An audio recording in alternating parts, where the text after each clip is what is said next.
Hi.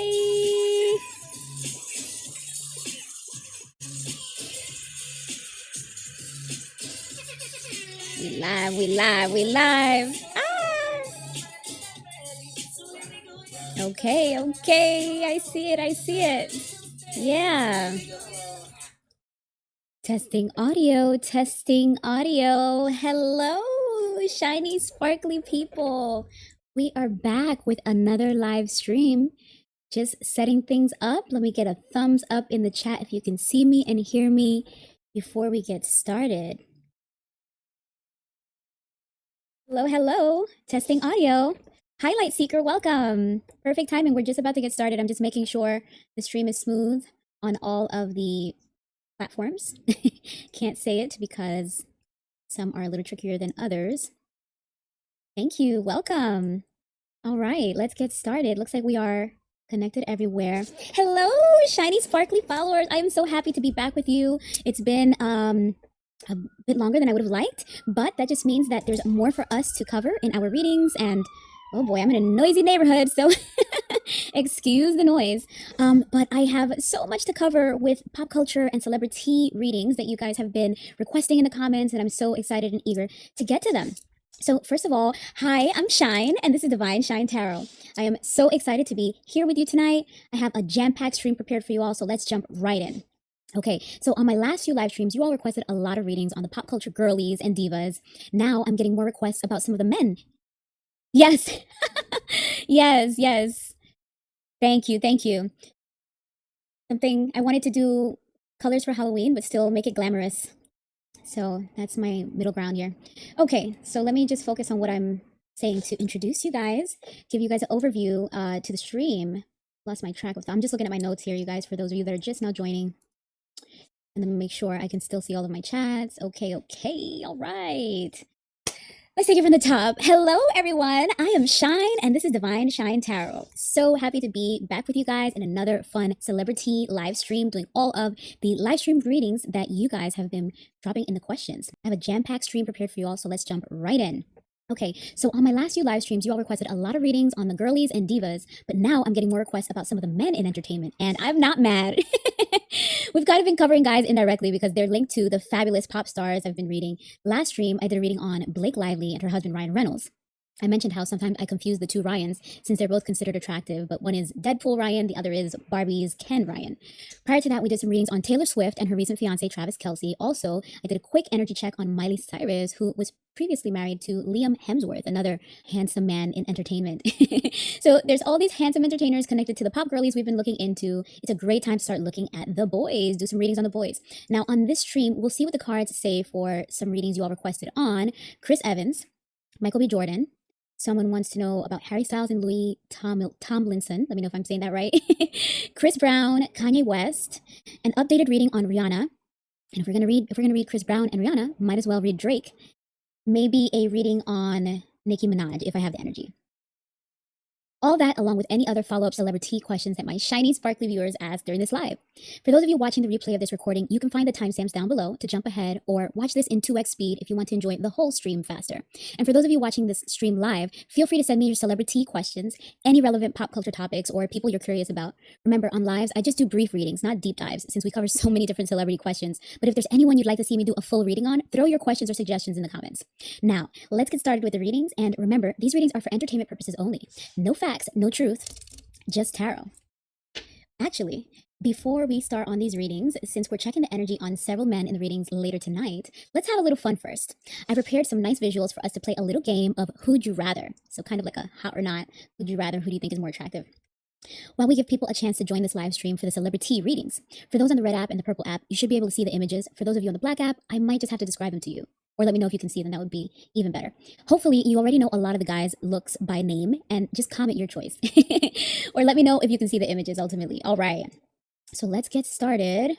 Give me 1 second. I've never done this before, so I'm just being ambitious with my technology, considering how much I've been through in the past streams. All right, I can see it. I hope you guys can too. Okay, I'm so excited to go through this with you all. All right, make sure this is... Oh, and I'm gonna need my handy dandy navigator here. Right.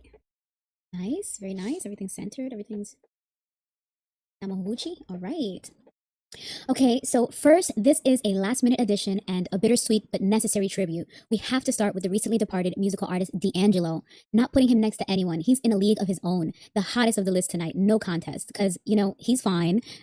Beyonce and Aaliyah at an award show back in the 90s or early 2000s said something like that, because he's fine. Definitely a fine specimen, just a gorgeous exhibition of XY chromosomes. He is the OG of thirst traps. That deep V, honey, yes!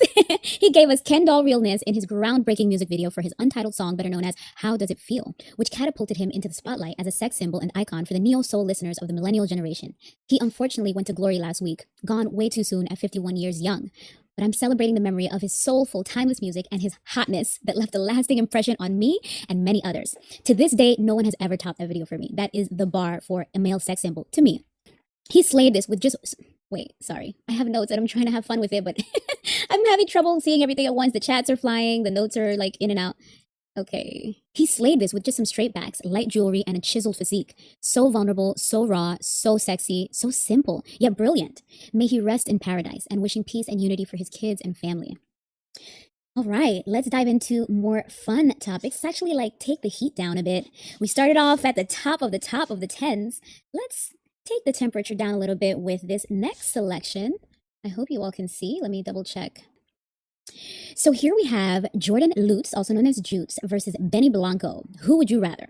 So Jordan Lutz is Demi Lovato's husband, and Benny Blanco is Selena Gomez's husband. So they both have that in common. They both got married to these mega super big pop stars this year. I believe Jordan married Demi in May. Selena and Benny got married last month. A few more stats for you guys to decide. Jordan is a 5'9" Aries, and Benny Blanco is a 5'9" Pisces. So fire sign, water sign. Who would you rather? Do you want Demi's man or Selena's man? Who's hotter? Who's more attractive? If they were single, of course. Let's see. What's everyone saying? Hi, welcome. Yes. Okay, yes, Jordan. I'm seeing a lot coming for Jordan. Okay. Yeah. Yeah, I agree. They both have a, I guess you could say a funky look. If you're into the edgy tat look, then Jordan's got that for you. And Benny has a different look. So let's move right on along to our next. Okay, all right. This is a battle of the boy bands. We have Nick Jonas versus Zayn Malik. Who would you rather? Who's hotter? Or who do you think is more attractive? Some stats for you guys. Nick Jonas is a Virgo. He is 5'7", and Zayn Malik is a Capricorn. He's 5'9". They both are girl dads. So Nick has a 3-year-old daughter, Malti, with his wife Priyanka Chopra, gorgeous woman. And Zayn Malik has a 5-year-old daughter named Kai with supermodel and ex-girlfriend Gigi Hadid. She just walked the Victoria's Secret runway. Both women, absolutely gorgeous. These men have great taste. I would probably go Zayn because he has more of like an exotic look, and I always go for an earth sign. Capricorn, solid, they're about their money, private. That's a good match for me. But then the Jersey boy, Nick's also an earth sign. As a Virgo, he's also pretty grounded, very much about his coins. I think he actually has more net worth than Zayn. So if that changes the answer for any of you guys in the chat, post your answer. Which would you rather, Nick Jonas or Zayn Malik? Nick Jonas from the Jonas Brothers, Zayn Malik from One Direction. Ah, yeah, actually, I'd probably switch to Nick too. He has more muscles. Yeah, Nick. Okay. Because you had a crush on him back then, right? Because One Direction's from, they're British. So the fact that we even know about them here in the US shows how big they got. But I'm sure you had more familiarity with the Jonas Brothers since they were more local. That makes sense. Zayn, yes. I see some messages coming in for Zayn. All right. Well, speaking of the Jonas Brothers, remember Nick's brother Joe Jonas briefly dated Taylor Swift back when they were teenagers. Let's just see these receipts come in real quick. Boom. We got visuals tonight. We're stepping it up with the graphics. Yeah, they briefly dated back then. It was kind of hush-hush, but I believe Taylor spoke about the breakup in a subtle way, maybe on a talk show or in a song. And since we are in this blast from the past, one of Taylor's past romances from when she was a teenager, let's fast forward into Taylor's current boo and fiance, Travis Kelce versus Klay Thompson. So let's get some stats going for them. So they are both 6'5", and they are both air signs. Interesting. Travis Kelce is a Libra. Klay Thompson is an Aquarius. They both are very decorated. They are at the top of their fields. Travis is in the professional football league. Klay Thompson is in the professional basketball league. So there they are throwing up their chips, as they say, their rings, their wins, the final rings that they win for their sports. Go sports! Who would you rather, ladies and gentlemen? I'm sure there's more ladies tonight. Who would you rather? At first, I was thinking Clay. Something about him seemed more like conservative, charming. But when I was looking for pictures to prepare this slideshow, something about Travis was kind of like, oh, flavor, fun. Seems more upbeat, more energized, like would be more of a fun partner. Clay also seems pleasant, more safe, more chill. Seems like you can go either way. Clay, of course, right now he is dating Meg the Stallion. She is a rapper, and there is a bit of drama kind of brewing around her, which I covered in some of the recent readings. By the way, I was going to include Steph Curry in this. Steph used to be Clay's teammate. They were known as the Splash Brothers when they were on the Golden State Warriors together. And I was going to include him because it seems like his wife Aisha doesn't like him too much. So maybe offer him up to you guys in your imaginations. No, but between Clay and Travis, I think I'm gonna go Travis. Someone said neither. Good choice. Leave them where they are. All right, so let's move on. What do we have next? Right, yeah. No, I recently did a reading on Aisha, and it's like it seems like she's constantly complaining about him indirectly, about family and how she wishes she started. I guess she wishes she started later on in life, but everything's a choice and opportunity, and it's not a good look to keep bashing your husband in public. But hey, if it works for them to still stay together, then go ahead, girl. All right. Looking for my notes. Yes, exactly. If you saw my last reading, we did a couple readings on her and their marriage, Aisha and Steph Curry. So I was just poking a little fun and calling back to that. Not serious at all. But we can transition to another Steph and Thompson in sports, though. We have Tristan Thompson and Stephon Diggs. So now we're getting a little toxic. Tristan Thompson is the baby daddy for Khloe Kardashian, as well as for some other ladies that are not as known. And Stephon Diggs has last been linked to rapper Cardi B, but word on the curb is that he also is expecting other children, allegedly. Cardi B announced she is currently pregnant with his child. He had another child before her and allegedly has other children on the way. Anyway, for those of you that like a bit of toxicity, also, word on the curb is they both made BDL, meaning on the down low with their sexual preferences and being very messy about it. Allegedly, that's just a rumor. So then someone said, well, that explains why Tristan wanted to be with a pre-op Khloe. She looked more masculine before the surgeries. But hey, whatever works for them. So who would you rather? Let's see what the stats are. Tristan is a 6'9" Pisces. Stephon is a 6-foot Sagittarius. Water versus fire sign. Who would you rather? Yeah, another neither. Another neither. Yes, agreed. No thanks. But for those of you that like toxicity, let's crank it up all the way. We have the finest, most toxic, most unhealed men that we currently know about in pop culture and celebrity news, in the urban news, I should say. Here we have Cam Newton, Future, and Nick Cannon. Cam Newton is a former football player. He has a podcast where he spews his what seems to be misogynistic beliefs and also leaning narcissistic beliefs in terms of having several children with several women and wanting more while not marrying any of them and creating a bunch of broken homes. And believe it or not, he had the least children on this panel. So let's actually break down the stats. Cam Newton has 8 kids by 4 women. Future, in the middle, allegedly has 9 kids by 9 women. That's Nevadius. His name is Nevadius Demon Wilburn. Now he changed it to Cash. So Nevadius Cash, aka Future the rapper, he has 9 kids by 9 women. And Nick Cannon, famously known as Mariah Carey's ex-husband, he has 12 kids by 6 women. And all of these men have said they want more. At one point or another, they have all expressed that they would like more children. So with that information, who would you rather? If you had to pick out of these 3, who would you rather? And I did many favors to the men visualized in picking the most flattering images because some of them tend to lean into a goofier presentation or, funky, I should say. Funky choices, which we'll see in some of the visuals to come. Who would you rather? Okay, while you guys send in your votes, I'll give a few more stats. So, interestingly enough, both Cam Newton and Future are from Atlanta, Georgia.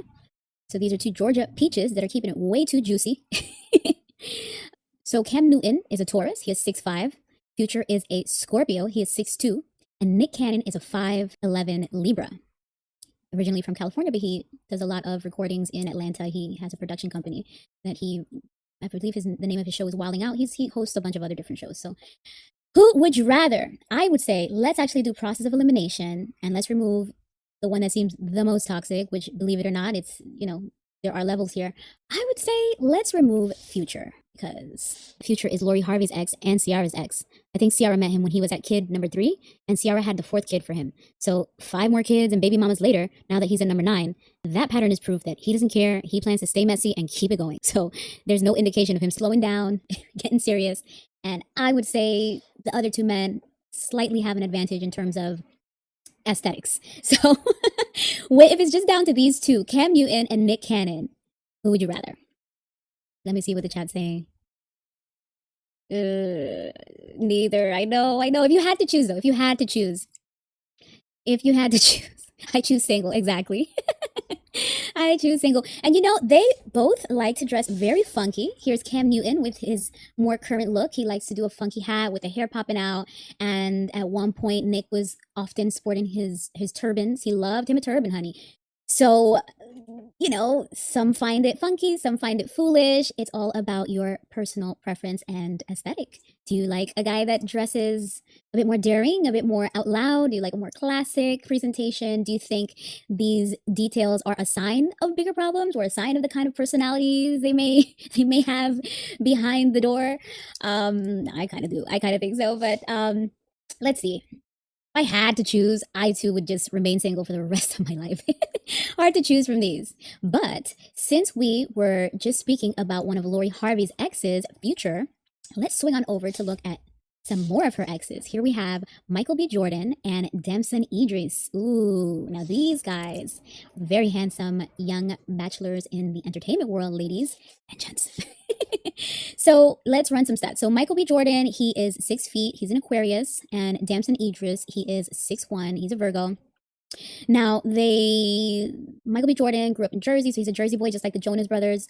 Damson Idris, now he seems a little more exotic, a little more, when I saw Lori Harvey and Michael B. Jordan dating, I loved them as a couple, and I thought they looked so good together, like they were made for each other. This perfect, young, attractive celebrity couple. I thought they were for sure going to get married and live happily ever after. When she cut it off with him, I was like, no way. But then when I saw her pop out with Damson, I was like, okay, I understand. I understand with this British Nigerian. Imagine the accent, the swagger. He is a Virgo, so he is a solid grounded man, but he has a Scorpio rising. So the swagger, the drip, the sauce, the depth, the mystery and magnetism of a Scorpio. The heat that Lori Harvey probably feels with him is probably irresistible. Michael B. Jordan, though, he's no slouch. He's quite accomplished. He is a big movie actor. Damson Idris, he's been in a few shows, I believe, but Michael B. Jordan, he is Wakanda for life, my friend. He was in the Black Panther movie. Creed is another series that he's been in, which is actually why he got that fit body. Which, by the way, does this change anything for you guys? The muscle definition? Because prior to this, I was for sure leaning Damson. I don't know. The definition on MBJ there, that's his that was the body that he prepped for the Creed movies, the boxing movies. Gotta give it to him. It looks good. Looks good. He's winning. He's winning the shirt off competition. But the face, the swagger, especially with the braids, Damson had it for a moment. I would say Damson, because again, love an earth sign, and he has a little advantage in height too. But the accent seems like that would be really charming to hear a British Nigerian accent. All right, let's move on from these chocolate-covered hotties to another duo. I actually mentioned them in the beginning, the Ryans. Who would you rather? Ryan Reynolds, Ryan Gosling. Let me check my notes because I forget who's who. So the first one on, let's see, if I'm this way and you're facing it. So to you guys, it's going to look, okay, on the left. So on the left, we have Ryan Reynolds. On the right, we have Ryan Gosling. Now, they are both Scorpios and they are both Canadians. Can you believe that? So Ryan Reynolds, he's 6'2", and he's from Vancouver, British Columbia. Ryan Gosling is from Ontario, and he has 2 daughters with Eva Mendes, beautiful woman. And Ryan Reynolds has 4 kids with Blake Lively. Not filling in the blanks there. Something about her seems a little, I don't know. In recent times, we've learned a few things about Blake that seem a bit questionable. So you start to question the guy that would be with a woman like that. But hey, All that aside, who would you rather? Scorpio men are sometimes toxic. A healed Scorpio, one of the best. But unfortunately, most Scorpio men tend to be very problematic, master manipulators, and quite a lot to deal with. So, who would you rather if you had to between these two Canadian cuties, these two Scorpios? Also, worth mentioning, both of them are very beloved in the roles that they've played in their movies. So, Ryan Gosling, the one on the right, he is most famously known for his role in The Notebook, and most recently as playing Ken in the Barbie movie, which was very impressive. Actually, his role, his music in that movie was a lot more memorable than I thought it would be. He did a great job.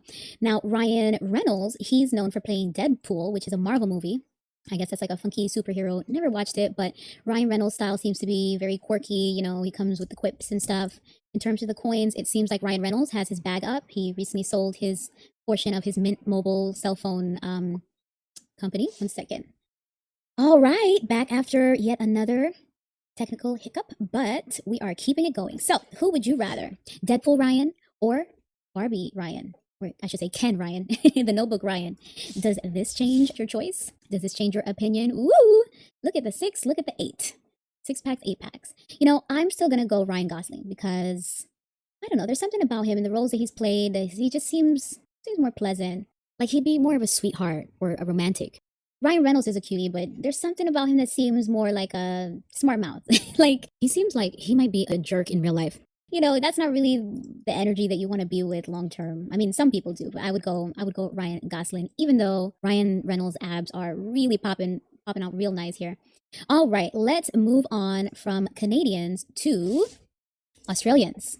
Who would you rather? Miley Cyrus's ex Liam Hemsworth or his brother Chris Hemsworth? Both very handsome men. They are both 6'3" from Melbourne, Australia, 7 years apart. Liam is the younger brother. Liam is a Capricorn, and he's famous for being in the Hunger Games movie, while Chris Hemsworth is famous for being Thor in the Marvel movies. So this is yet another superhero. Who would you rather between these two very handsome guys? What's everyone saying? Let's see. Let's see. Yeah. Yeah, I looked into like who are their parents because how do you produce not one but two super successful, super handsome sons? So it's kind of cute. Liam looks like his dad. The other one, what's his name? Chris. Yeah, Chris Hemsworth looks like his mom. So it's cute. Good for them. Good on you, mom and dad. Great genetics. Who's winning this one? Let's see the comments. Yeah, I would go Liam. Let me see again. Well, of course, Capricorn. I'm always going to go for the earth sign, especially I love a Capricorn. So I would go Liam. Although the history with Liam and Miley makes it seem like he might be a little toxic, a little problematic, like controlling, judgmental, fake in terms of wants to keep a polished image, but then might really be a wild boy behind the scenes. And there was a rumor that he used to judge his ex wife, Miley Cyrus, for this. Who knows? He's currently engaged to his new fiance, so maybe things are on the up in his life. Maybe he's learned a lot from his past and can be a better man to his future wife. So good for him. All right, let's move on. Since we're keeping it superheroes, we have Chris Evans and Henry Cavill. Ooh, hotties, hotties, hotties. Tall, dark, and handsome.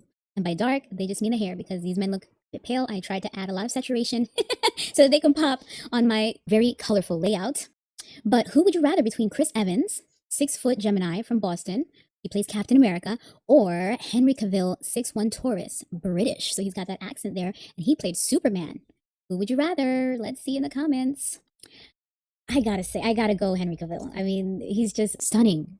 Just a beautiful man. Just a beautiful man. But Chris Evans is also handsome. I mean, as I was looking at the pictures to select which ones I was going to present, I was like, wow, we are spoiled for choice here. We are spoiled for choice.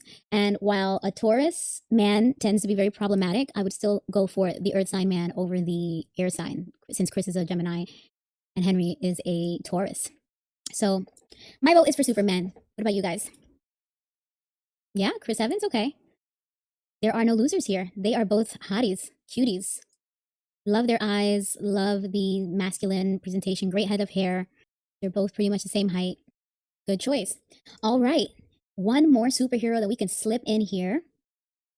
Let's take it over to Batman, which Ben Affleck played in a couple of the movies, and Alex Rodriguez. Both of these men are exes of Jennifer Lynn Lopez.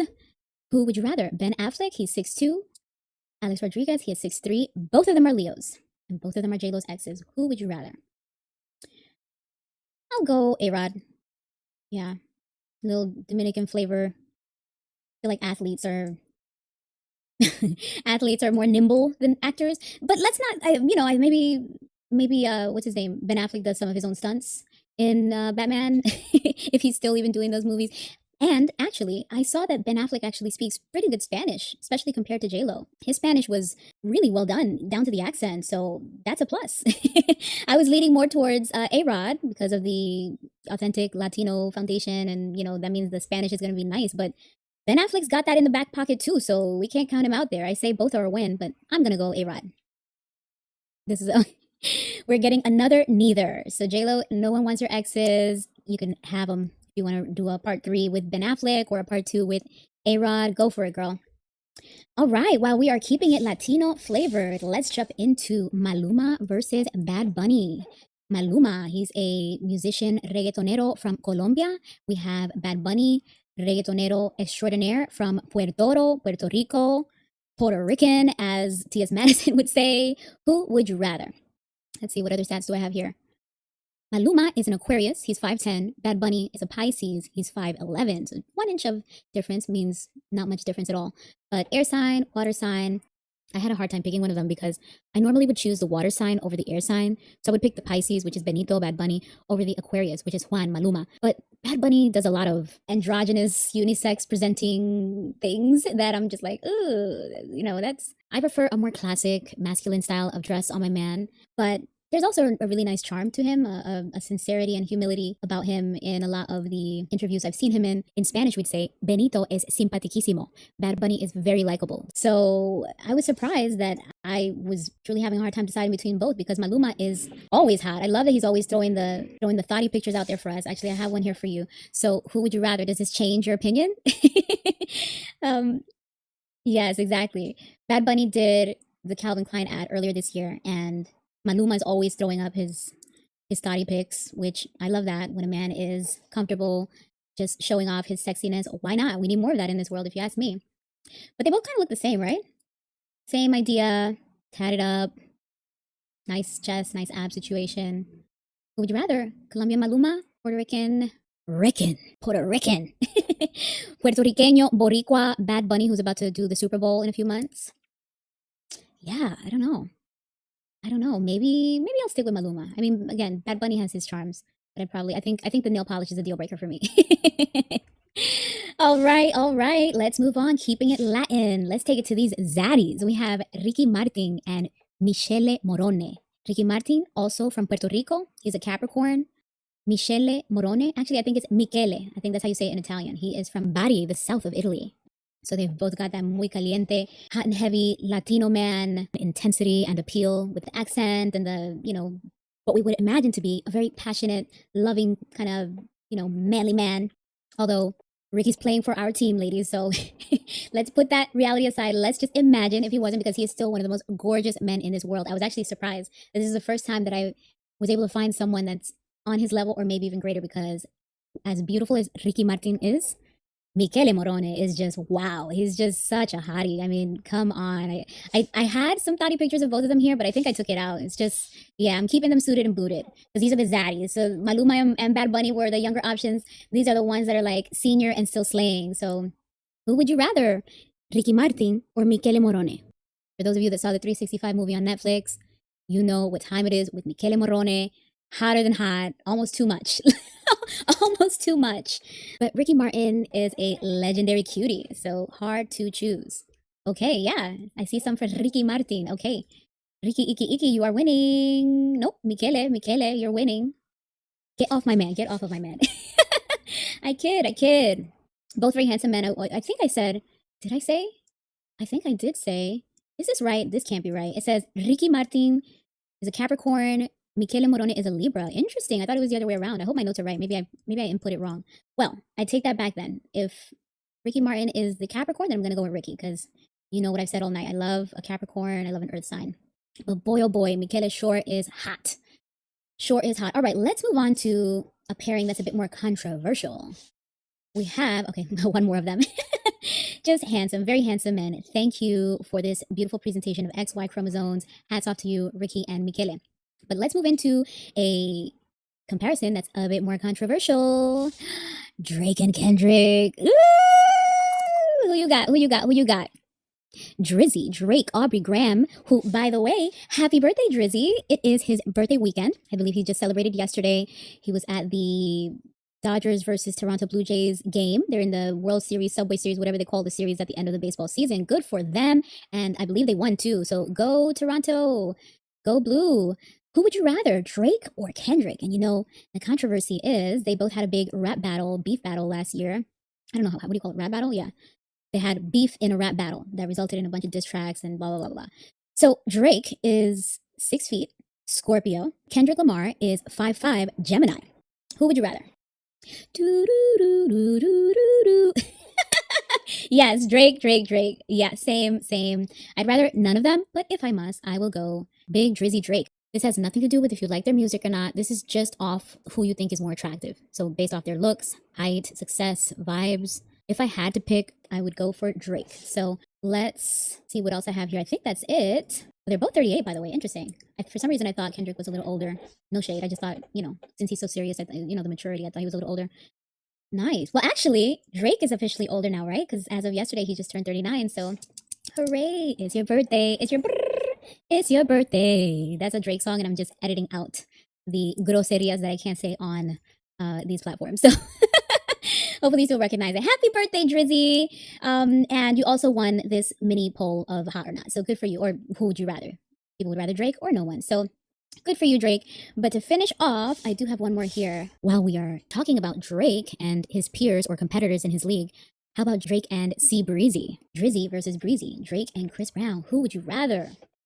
Now, against Kendrick Lamar, it was Drake hands down, but I don't know, against Breezy. I think Breezy's got it now. Let's run the stats. Drake, Aubrey Graham, 6 feet Scorpio, but Chris Brown is a 6'1" Taurus. So both toxic. Both signs can be toxic.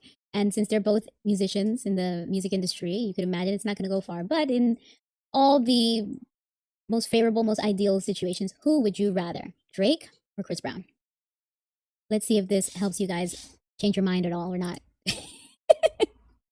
Does it help? Does this change your original opinion or choice? Who would you rather? Drake or Chris Brown? They're both kind of the same, right? Yeah, similar to the Maluma Bad Bunny comparison. Kind of the same. Okay. Another neither one. And one for Drake. We got one for Drake. All right. Same. All right. So I wouldn't go for either of them, but let's dive into a reading of our Bajan queen that did choose both of them. We are now about to do our first reading of the night on Riri. My segue one more time. So while I wouldn't go for either of them, let's dive into a reading of someone who did go for both of them. Riri, our Bajan queen, chose both of them at some point in her past, of course. Currently, she is with A$AP Rocky, who she just had her third child with. Congratulations, Riri. She had that baby last month. And I have a reading request from Donna Lane, who asked for an updated reading on Rihanna because Donna's actually bringing us a little tea. She said, what is Rihanna's energy and feelings towards her best friend Melissa Ford, who allegedly went to her ex Chris Brown's concert in LA last month, the day after Riri gave birth? Really?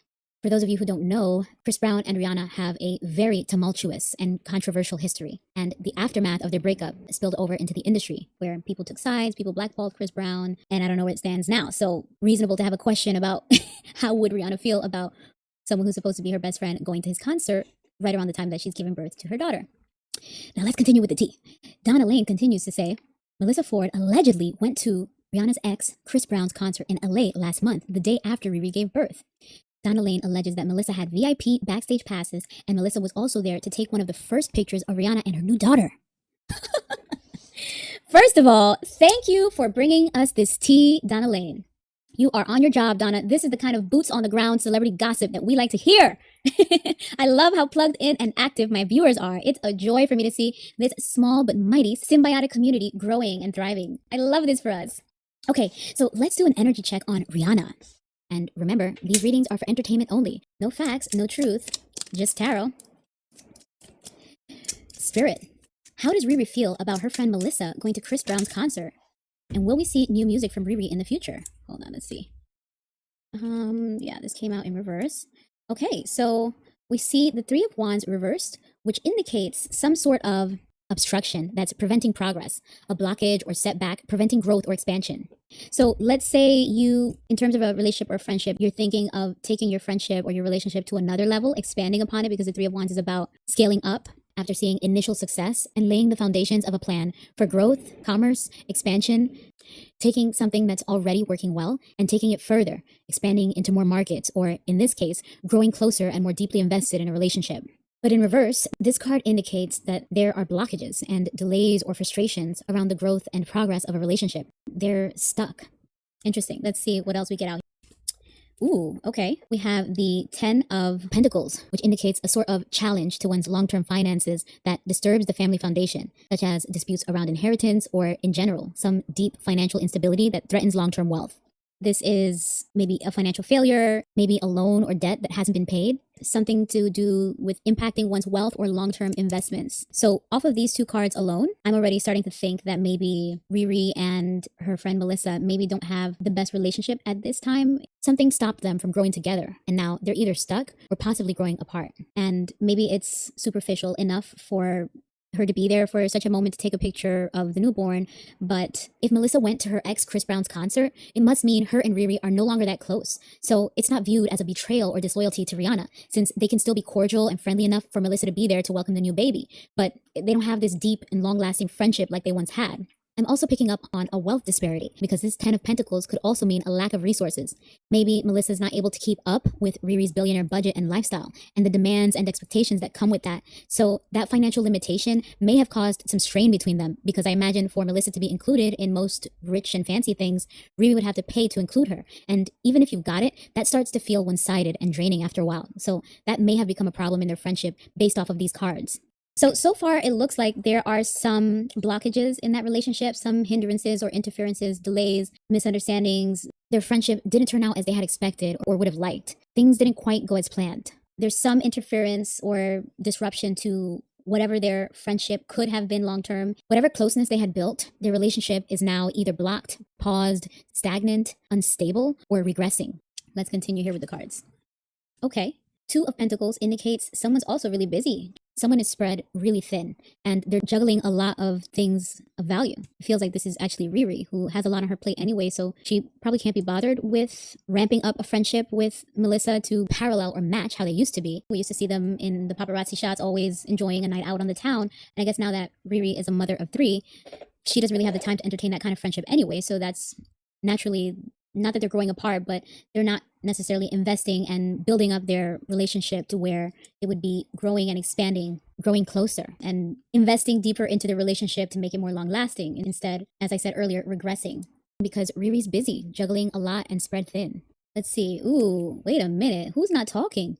This indicates that someone is not talking to someone else, or this could also indicate someone withholding their true feelings or some message that they're not getting across. They're not expressing their true feelings about something. I wonder who this is. Let's pull out a few more cards. I'm going to edit this later for those of you that, that watch the replay, because there's a lot of pauses tonight. I started my stream later than I expected. And after all of that hot or not abs and, all that eye candy, I guess my mind is a little off now. My energy is a bit askew. So excuse me for the pauses, but it'll be nice and cleaned up in the recorded versions. Okay. Ooh, wait a minute. Here we have the 8 of Cups.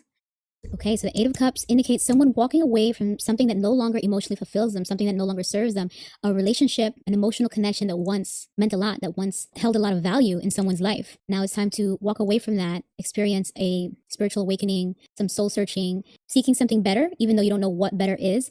See how this person on the visual is going off into the mountains. So there is a lot of uncertainty, and that is a sign of how done you are with this, because you would rather go off into the unknown without any guarantees of finding something better than to continue with what you've known. Oh, so this so far feels like Riri and Melissa maybe are not the best of friends anymore. The same way these cards in the beginning indicated that they're no longer invested in the friendship the way it was before. They're no longer growing together. They no longer share this long-lasting emotional connection. This you and me will never part. We're in so deep bond or closeness.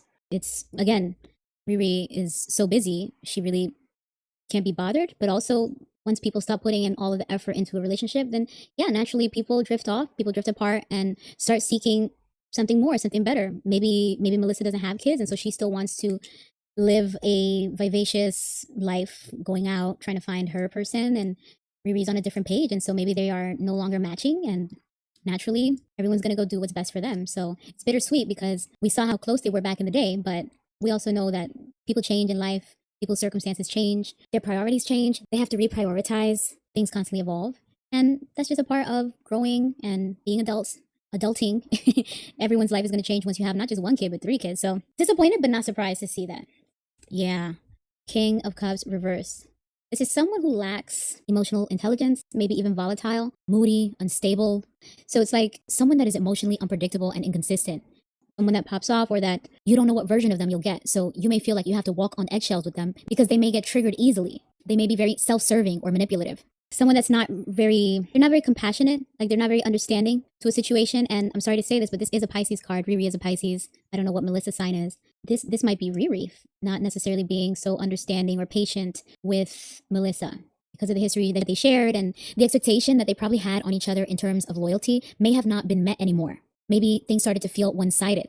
There may have been an imbalance in the effort, the sacrifices, and the emotional labor that each side feels they were putting into this friendship. Maybe Riri was used to having Melissa drop everything and be at her side for everything, anytime.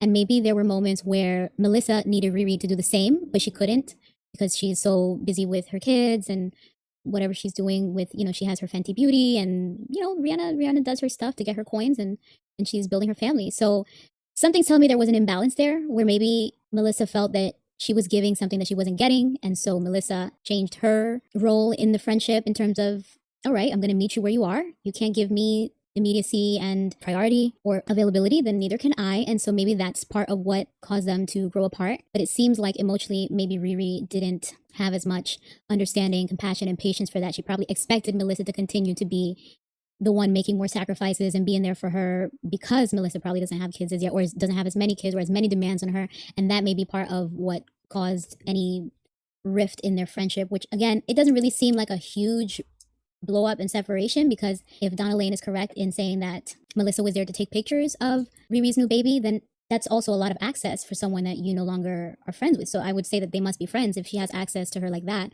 It's just not what it used to be. They're not as tight or close knit as before, since they're currently on different pages in life. And this didn't just suddenly happen overnight.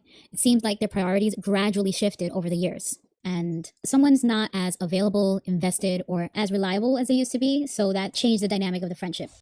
Let's get 2 more out here. Ooh, whoa, the Tower. Yeah, I know I just said that things aren't that bad, but with this card, things just got really bad. Whatever beautiful friendship, relationship they built over all these years will crumble, because the Tower card indicates a sudden disaster. A tower that was built, something that was heavily invested in, something of value, is going to be leveled to the ground. It's going to be a sudden calamity, a sudden disaster, something unexpected, because there was a weakness in the foundation. When you think about the way buildings or houses are built, the foundation is the most important. And if it's no longer a strong foundation, it actually needs to be brought down and rebuilt better and stronger. So this might be symbolic of their friendship falling apart, their friendship crumbling. And the bright side of that is that there's an opportunity to rebuild it better. So maybe it's just a matter of changing and adjusting the boundaries and the expectations between the two of them. So much has changed since we saw them when Riri was a teenager, always out having fun with nightlife and whatever fun events they used to frequent together. And we haven't really seen them together since. And maybe it's just a matter of adjusting the boundaries and the expectations to salvage whatever good they had in their friendship and rebuilding it within those parameters to adapt to their new lives. So it's an opportunity for things to start over and be better. Let's look at it that way, to be optimistic, because I would hate to think that they would just throw that all away. They were like sisters, right? And so for them to just fall out after all these years, let's hope that's not the case. It's just probably an adjustment period that they got to go through after someone steps away, figures out a change in priorities in their life that works for them, and then brings that old friend back into this new version of life and priorities. So let's take out 1 more card. Okay, so usually the World card in reverse indicates unfinished business. That could be interpreted as a negative, but in this case, it's a positive, because it's kind of repeating or echoing what I just said, that they're not done with each other. There's still an opportunity for them to rebuild and build back better. Not to use that political phrase, but build back better. They can build back better after this tower moment, Melissa and Riri can. So the world card in reverse indicates there may still be some attachment to the past. Someone is still working on completing a cycle or avoiding the end of a cycle, even if the end is near. So this means they could actually still salvage their friendship and have a full circle moment where even though they started a certain way in their friendship and then they go through an adjustment period, they could still come back together under new terms, new expectations, as I mentioned before, and still complete the life journey or the relationship life cycle that they were meant to enjoy with each other. So I would say this is a positive card. They're not finished with each other, although there may be distance and adaptation to changes and priority changes in the adulting life. It seems like there's still potential for them to reconnect, if not already reconnecting, and rebuild in a way that works better for both of them. So I'm happy to see it end on that note. What do you guys think? Were you surprised to hear about Melissa? I haven't heard about her in so long. I mean, maybe a decade, or I shouldn't say I haven't heard about her. I haven't seen the way we used to see Riri out with her all the time. I haven't seen them out in a long time. So thanks again, Donna, for bringing that tea. That was very interesting.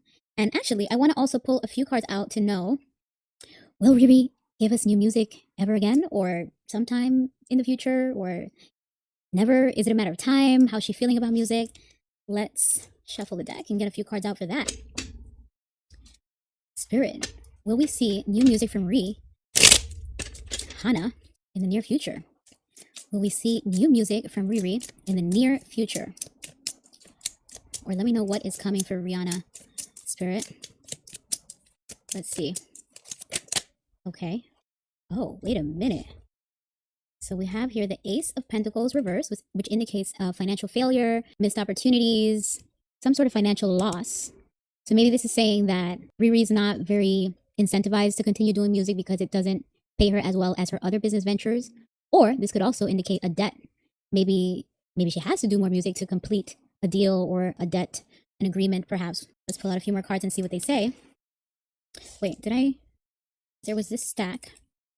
Let's see. These kind of fell out. Long-term choice. Yeah, let me see what do we have here. Working hard.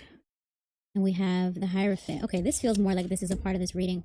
I didn't get to finish shuffling them before, but okay, we have here the Eight of Pentacles. This is hard at work, sharpening one's tools, leveling up, getting one's skills up to par, getting things done work-wise. So it could be that Rihanna is hard at work on something. And then here we have the Hanged Man reversed, which indicates someone not wanting to relinquish control, not wanting to let go control of something, not willing or ready to sacrifice. So Riri may not be ready to do music, although she's busy working on other things. She may not be ready to pour into music because it may be a lot of work and not enough rewards, a lot of work and not enough of a payoff for her. So she's not willing to sacrifice her precious time as a mother of a newborn to go and do this music thing, especially if it's not even paying as well as what she already has going on, which makes a lot of sense to me. Let me see what else I had here. Okay. New passions, but we also have someone coming from the past that is, okay, I see. So there's other things that Riri's passionate about with this Page of Wands. Let me just show you guys here. There's other things that Riri is passionate about that she would rather spend her time and efforts on that. But someone wants their payback. When I say payback, it's not retaliation. It's like, we had a deal. We need this money back. We need this investment back. What we invested in you, we need it back. Whether you release the old music, whether you re-release an existing album and just add a few songs. A lot of artists have been doing that. But this Knight of Swords is someone who is assertive, ambitious, driven to succeed. This could also be a change of lifestyle. But this is a energy that's very forceful and coming in hot and wants it their way. And because it's the Suit of Swords, the suit of logic and intelligence, it feels like this leans towards business. So while Riri may want to chill and enjoy her other passions in life, especially her family and her newborn, she may still have some obligations that she has to fulfill before she can get out of this agreement or resolve a bad investment. And then she can freely dedicate herself to those other things in life without ever having to worry about music again. So I say all that to say this reading indicates that Riri doesn't really want to, but she may have to at some point release music in some way. And she's probably going to work hard to do it in a way that is convenient for her, which may not necessarily be what the fans are expecting or wanting from her. They probably want like a big comeback with visuals and a tour and, current music. It feels like most likely if Riri does release anything, that she would probably release old music or do like a Taylor Swift where you just release an existing album with extra stuff, a couple new songs bundled with merch and cute cover options and whatever, however people are selling their music these days. So interesting. Maybe let me see. Let me choose one. Oh no, because we have it already I had the decks already facing. I was going to try to see if we can have a sense of if this is going to happen sooner or later. But I'm just going to leave it at the Knight of Swords because this indicates... Oh, wait a second. There's an extra card. Look at that.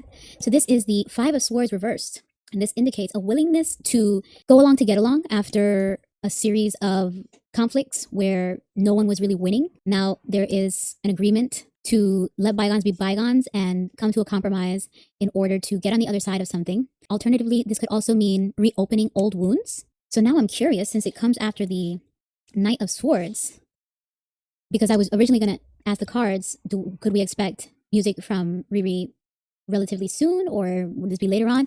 This indicates speed. This indicates that it would be sooner than later. But now with this card having a couple different interpretations, I'm going to pull one more card just to understand if the interpretation is about the agreement coming to a compromise, which is probably going to allow Riri to do things at her own pace, or if things are actually getting a bit hostile and they're rushing her, and that is causing this wound to be reopened, or this, how would you phrase it? Not a wound, but having to revisit that era of her life that she really would rather leave behind her.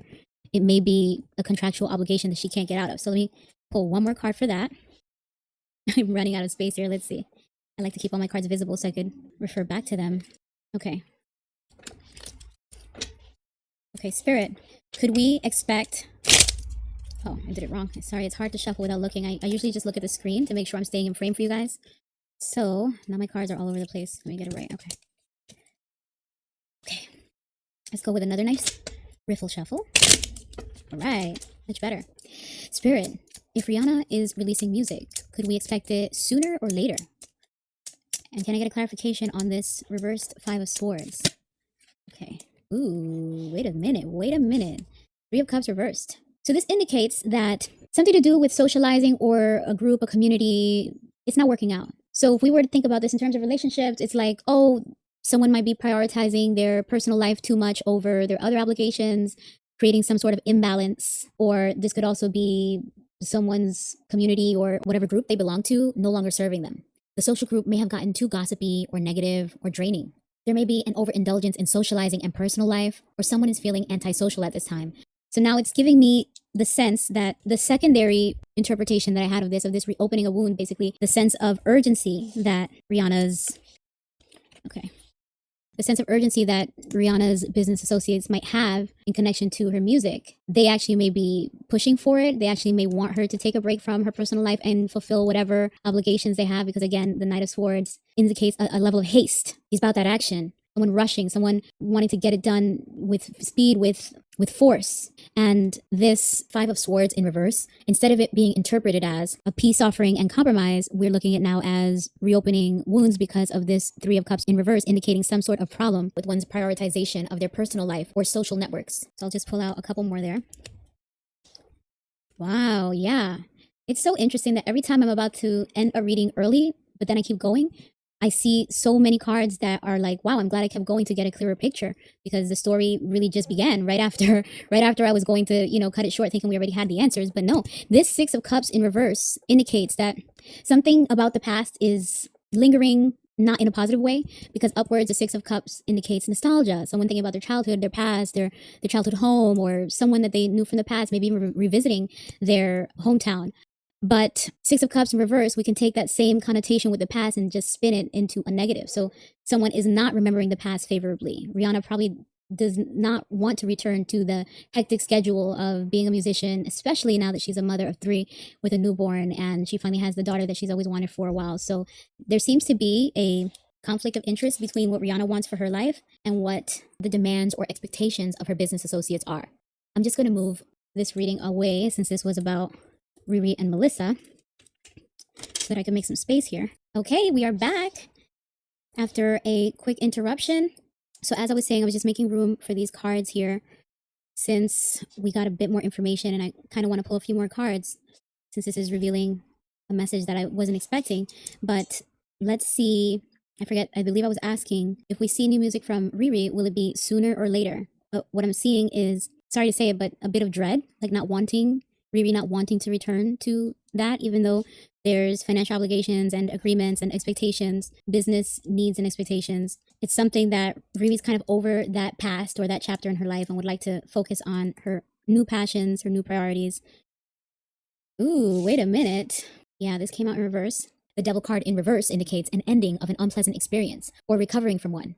This also means releasing limited beliefs and freeing oneself from attachments. So we can interpret it in the context of this reading to indicate this obligation from the past that Riri does not necessarily want to fulfill. She doesn't want to return to this unpleasant experience or toxic environment, but she'll be better off just getting it over and done with to detach herself from that burden, from that expectation, from whatever negativity she associates with it. And it could also not be negativity. It could just be, again, a burden in terms of it not matching with where she is right now in her life in terms of her priorities. So the Devil card, usually it does indicate vices, attachments, bad habits, bad influences. In reverse, it indicates breaking free from all of that and getting into a space of recovering from that. So the sooner she does release the music and fulfill her contractual obligations, the sooner she'll be over and done with it and can move on to the phase of her life where she's free to just continue focusing on the things that she wants and enjoys. So it feels like she has to release music. We just don't know when. The people with business interests would rather it be sooner than later. But let's see if the cards can reveal anything else. Ooh, the Four of Pentacles in reverse. We're not giving her any more money if she doesn't fulfill this obligation. And some might think, well, since she hasn't done music in a long time, what does her music money have to do with her present day money, since Fenty seems to work independently, right? It's not connected to her musical career beyond her brand. But maybe there is a correlation. Maybe this is leverage.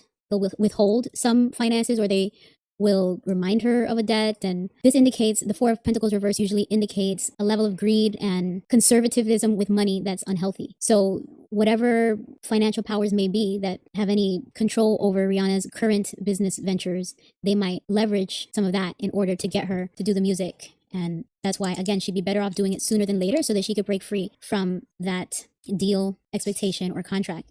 Let's take out, ooh, yeah, oh my goodness. Look at the cards. Yikes. This is the last one I'm going to take, though, because I really want to move on to some of the others. Oh, my God. I kind of want to take this, too. Wait a second. Okay. Not doing what she loves. Ooh, wow. It seems like the cards have a lot to say for Riri tonight, but I'm going to cut it here.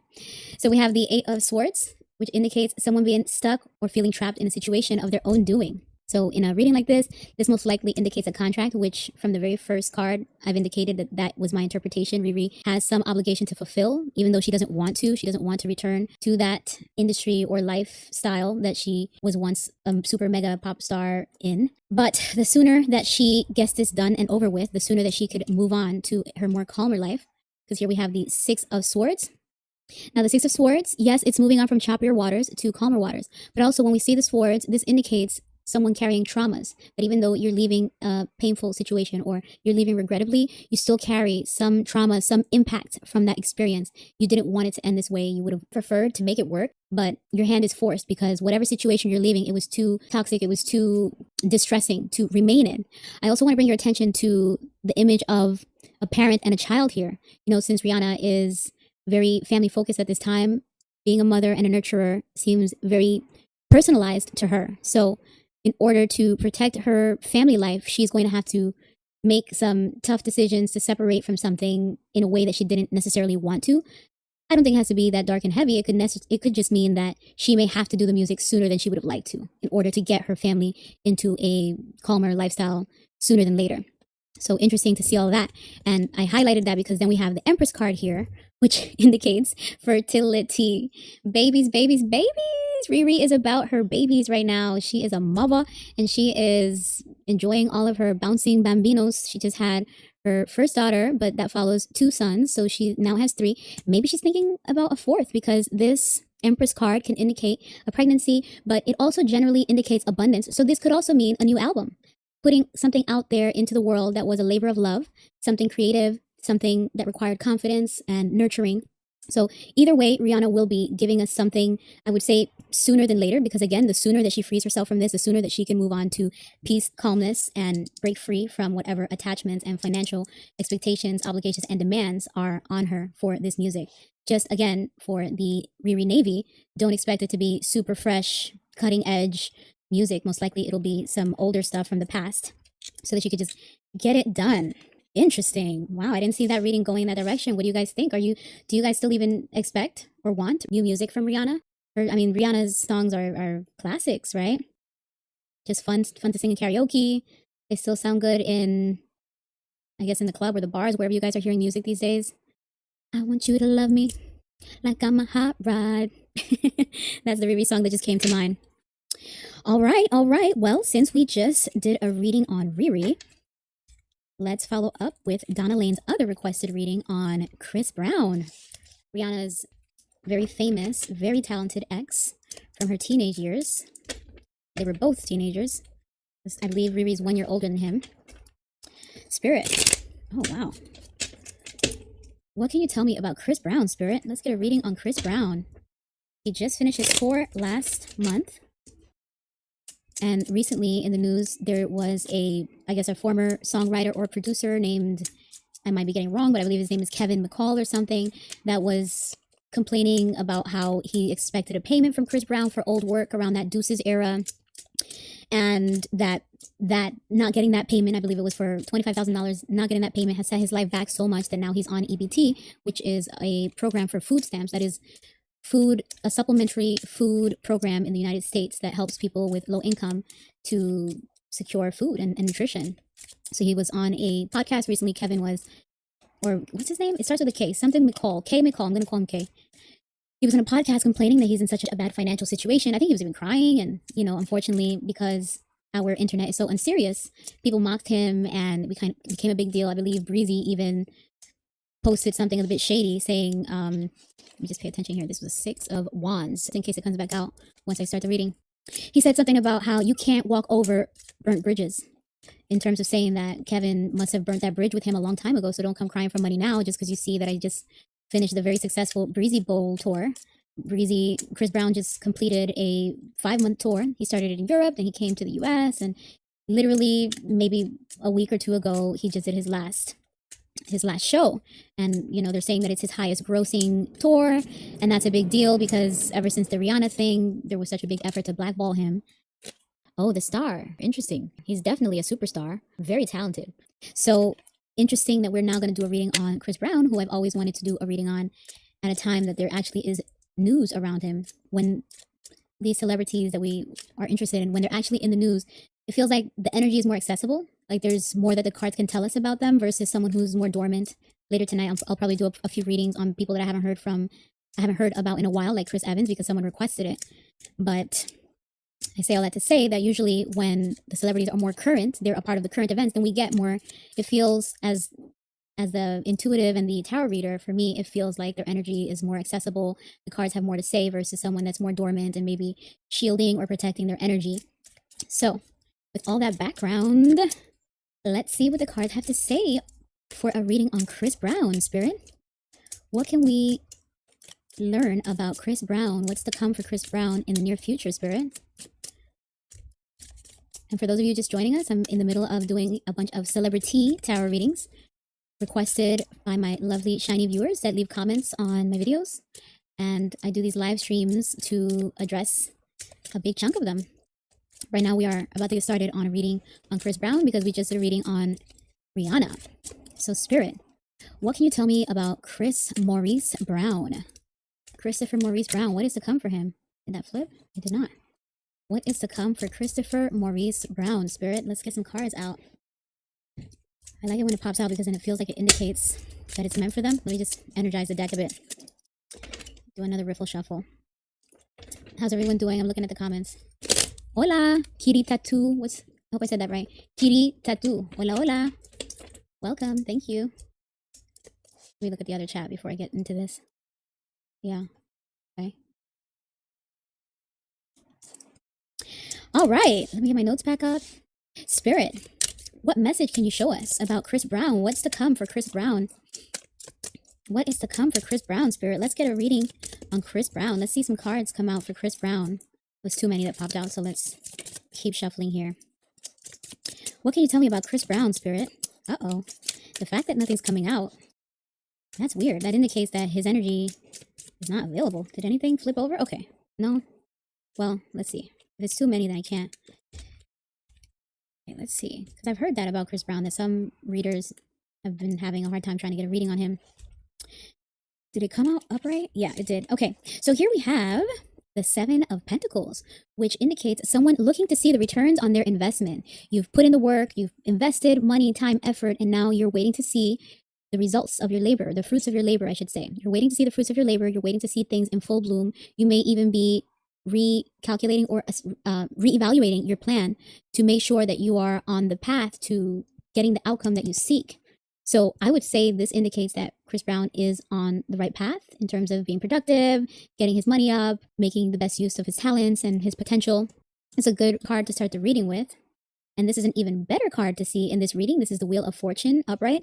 This indicates good luck, good fortune, fate, destiny, positive changes are currently in the path for Chris Brown. He's very lucky right now. It's a very fortunate time for him. So that is good. He's on the right path and things are going to go his way because he's on the right path according to this Wheel of Fortune.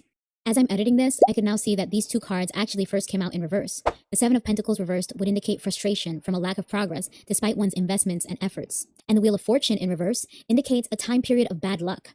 I obviously didn't see this until afterwards, so the rest of this reading continues with the cards as is, but I'm just pointing it out now because these reversed cards actually make more sense with the rest of the cards that follow in this reading. So we'll just keep that in mind for when I revisit this in a future Chris Brown reading once we see how life unfolds for him.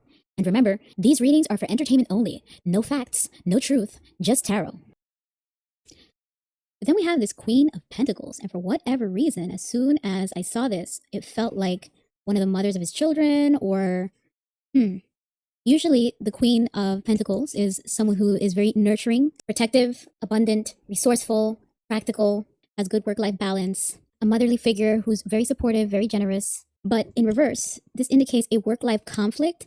There's an imbalance around something to do with money or business and a feminine energy. That could be a woman or a man that's exhibiting feminine energy. Chris may be prioritizing work and neglecting someone in his personal life. Someone may be nagging him looking for money because they don't feel sufficiently taken care of. Actually, maybe that's even the Kevin McCall guy. No, but this feels a bit more personal, not just a general work-life imbalance. Energetically, I picked up on maybe a conflict with one of the mothers of his children or maybe with his own mother. So interesting that the reading is going in that direction. I'll pull out more cards to get a better understanding. Well, he's quite happy with himself. With this Nine of Cups, Chris is very content. He's very happy that he's gotten what he's wanted in life at this stage. He's fresh off of his tour, so he probably feels very accomplished and rewarded by all that he earned from his tour financially, but also the accolades, the respect and celebrations from his fan base, Team Breezy. He's probably feeling on the top of the world at this time, so nobody from the past asking for what to him must be crumbs because he's like a multimillionaire. None of that is going to rain on his parade. Chris Brown is feeling pretty good about himself and he's only going to get better with the cards that we saw before him. But let's not sleep on this Queen of Pentacles. Let's see if there's anything to that that might interfere in the future with his current state of happiness. And by the way, this also could indicate not just satisfaction with his career life, but also his personal life. Seems like he really enjoys fatherhood. The few times that we see him step out with his kids, not the few times, I just don't keep up with the images that, are circulating often. But when I do see him, especially on his tour, he had his daughter with him, and it seems like he really loves being able to share with her now that she's older and she could understand like the dance moves and this is what daddy does. And the other two kids, I believe he has 3 kids, they're younger, so it's just a matter of time. But it seems like it's more fulfilling for him to share it with his family, with his daughters, and he probably feels good about everything in his life, not just the touring and the finances and the recognition from the fans, but also loves having his family life and being able to afford to spend quality time with them and have the freedom to live life the way he wants to. The financial freedom, of course, allows for that. And he has creative freedom as well, because the Suit of Cups is not only emotions, but also creative. So that is a really great all-around card to have in an energetic reading for someone, to know that they are very content and happy with their life at this time, especially with the history that we've seen for Chris Brown, where it seemed like the industry was ganging up on him at some point. So I'm really happy to see that for Breezy. Ooh, not again. Another angry queen. What did I tell you over here? Something is not right with the ladies in his life. So Queen of Wands in reverse, she lacks confidence or is insecure. So that makes her jealous. She is selfish. She is demanding. She is aggressive. And again, this could be a woman or a man in his feminine energy. She is angry, bitter. She is way too turned up, saucy, bossy, and maybe even has low self-esteem. But in this context, it just seems like there is a woman that, because it's a Suit of Wands, that indicates passion. So it's a woman that is passionate or fired up about something against Chris Brown. Like she feels like he might owe her something, or maybe she expects more from him at this time while he's focused on all his personal goals and enjoying basking in that post-celebration, post-accomplishment state. It seems that there are women or men in their feminine energy that are not too happy with Breezy at this time, with this Queen of Pentacles reverse, Queen of Wands reverse. You don't spend enough time here, and where's the money, and da da da, and how come you're choosing her and you're not choosing me? Remember, I said work life imbalance or work life conflict, jealousy, competitive, just fired up. So it seems that there are feminine energies in Chris's life that may not be as happy as he is, but he is pleased as punch. He is happy. Can't say the same for whoever these ladies are. And gee, I would only assume that that means that might have something to do with his future. This might be short-lived if these women have any ties or impact on him. So let's pull a few more cards out here. Let me see what's, what? Uh-oh. Yeah, something told me to look at the bottom of the deck. So, so we have the Justice card in reverse here. So this could be a potential legal issue that is burdensome to Breezy, since we also have this 10 of Wands upright. This indicates heavy burdens, something that someone wants to release and finish that chapter. But this Injustice card indicates that if there's a legal issue or some dispute, it may not necessarily go in Chris Brown's favor, or Chris might be experiencing some injustice.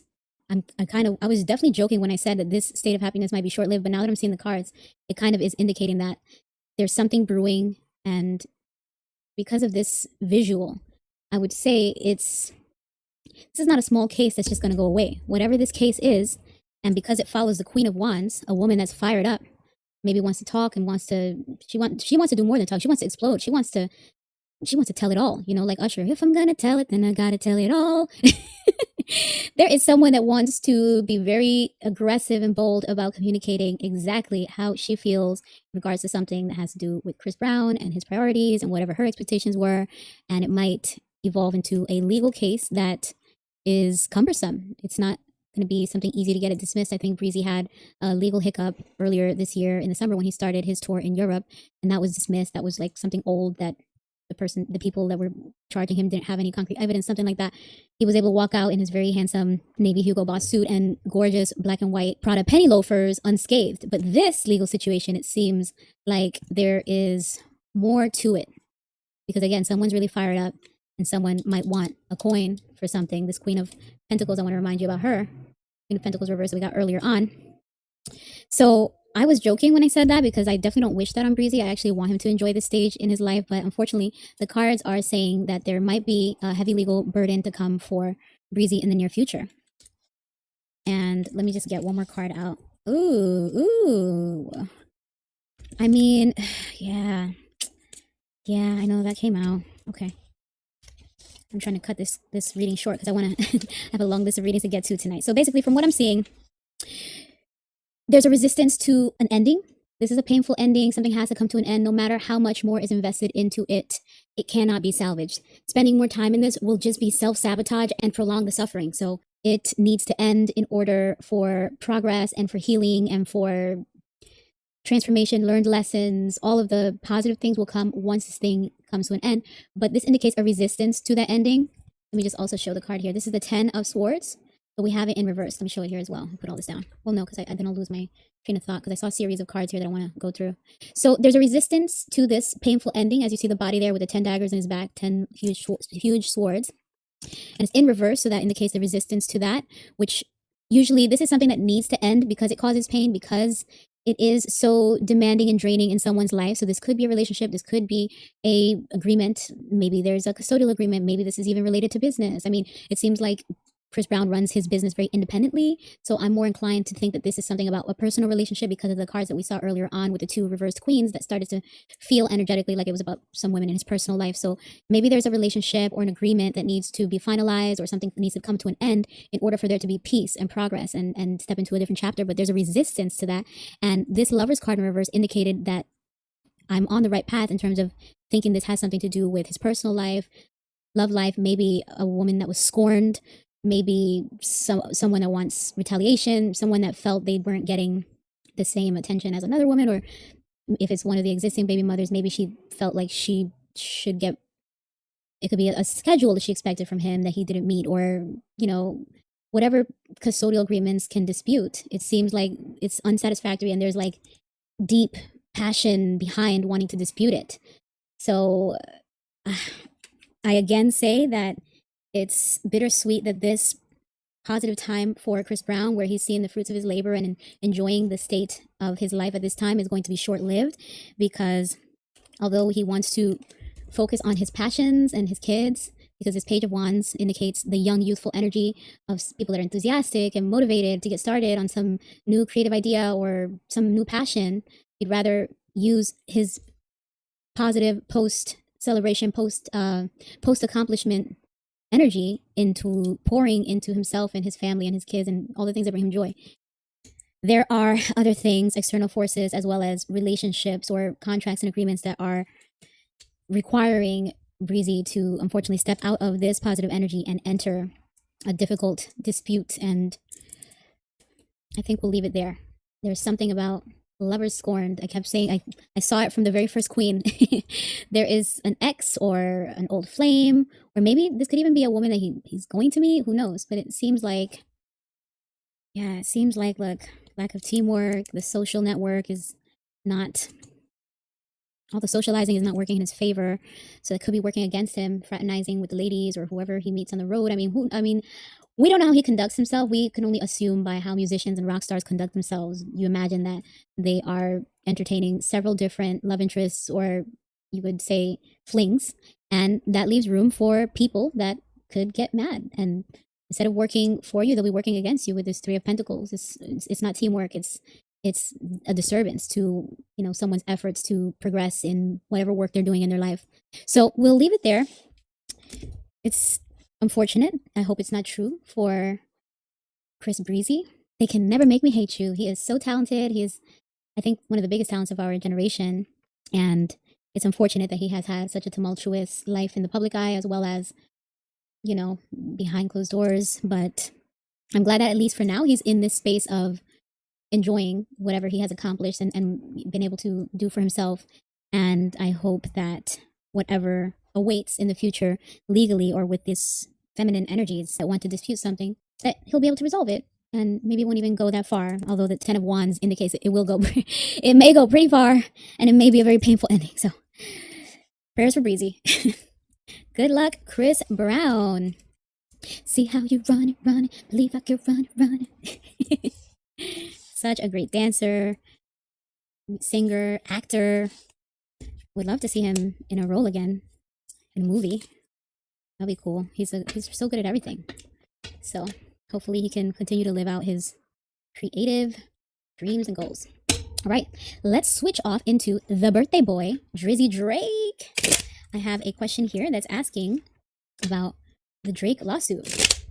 So, for those of you that live under a rock, Drake, who is a rap artist from Toronto, Canada, but he's big here in the US of A, he had a big lawsuit against his label UMG, and that recently got thrown out about a week or two ago, to the surprise of many, because it seemed like a big build up. Sorry, let me just give this a little more energy here. It seemed like a big build up in terms of people expected this to be some big expose of like, wow, this is how the industry really works against their own artists to try to devalue them, and the beef between, or the, rap battle between Drake and Kendrick Lamar was just a tactic within that bigger mission of trying to devalue Drake in order to gain leverage and his contract renegotiation. But to the surprise of everyone, and possibly including Drake and his own legal team, a judge dismissed his lawsuit about a week or two ago. So the question that the lovely, shiny, sparkly viewer is asking is to see what the cards have to say about the Drake lawsuit. So Spirit, what can you tell me about the Drake lawsuit? Or the better question is, how does Drake feel about the lawsuit being dismissed? Is Drake and his team, ooh, he's fired up, you guys. I was going to ask, do they plan on appealing it, or do they want to just leave it alone? But with this Knight of Wands, he's fired up. The Knight of Wands is passionate. He's fired up. He's adventurous. He's impulsive.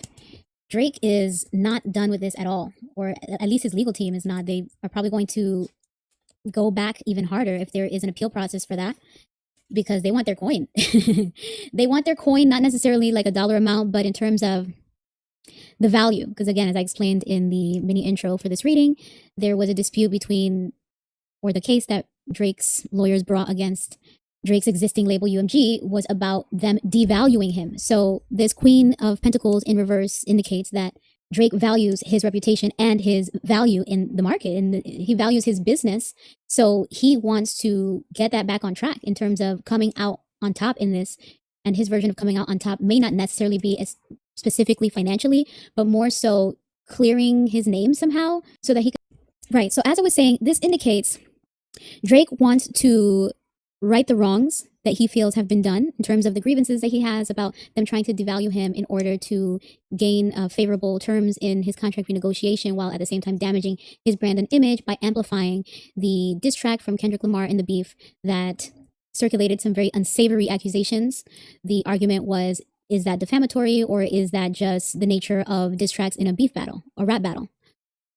And of course, that was interpreted very differently from those that follow the raps and that industry. But Drake wants to repair his image and restore his value in the market, restore his business value with this Queen of Pentacles reversed. He's fired up. He and his lawyers are fired up to get out there, get back in the field and relitigate that if there is a route for appeal. Let me just see how I'm flipping this over. Yeah, they are going to take it as far as they can with this Three of Wands, which indicates expansion. They've got it as far as it is now, and they're not done. They will scale up. They will continue to try to push that case forward. Okay, so the Eight of Cups in reverse indicates someone not wanting to let something of value go, even though they've outgrown it, even though it no longer serves them. So this could be the universe saying that while this means a lot to Drake, it may actually work against him to continue to pursue this, even though the cards indicate that they will try. It may not be in his best interest to continue to pursue the legal dispute with his label, because this could be interpreted as saying either way he will not win. He will not feel the fulfillment. He will not be restored or fulfilled the way he hopes and expects by bringing this case against his label again, if they're able to appeal or whatever path they have to continue to litigate that. This may not end up the way he wants or expects it to, even though they're going to put forth their best effort. And the universe may be saying you're better off walking away like the person on this card, walking away from the 8 cups and cutting your losses so that you do not have to go through more heartbreak. Because again, the Suit of Cups is about emotion, things and people that we are emotionally connected to. And this 8 of Cups card indicates a sort of loss of interest or a loss of connection with something that once was emotionally fulfilling. It is no more. So to continue to pour into that cup, so to speak, it's still going to remain empty. That's how I would interpret this card. Oh, wait a minute. Here we have the Knight of Pentacles. This is someone that's reliable, meticulous, someone that grinds and gets it done, slow and steady.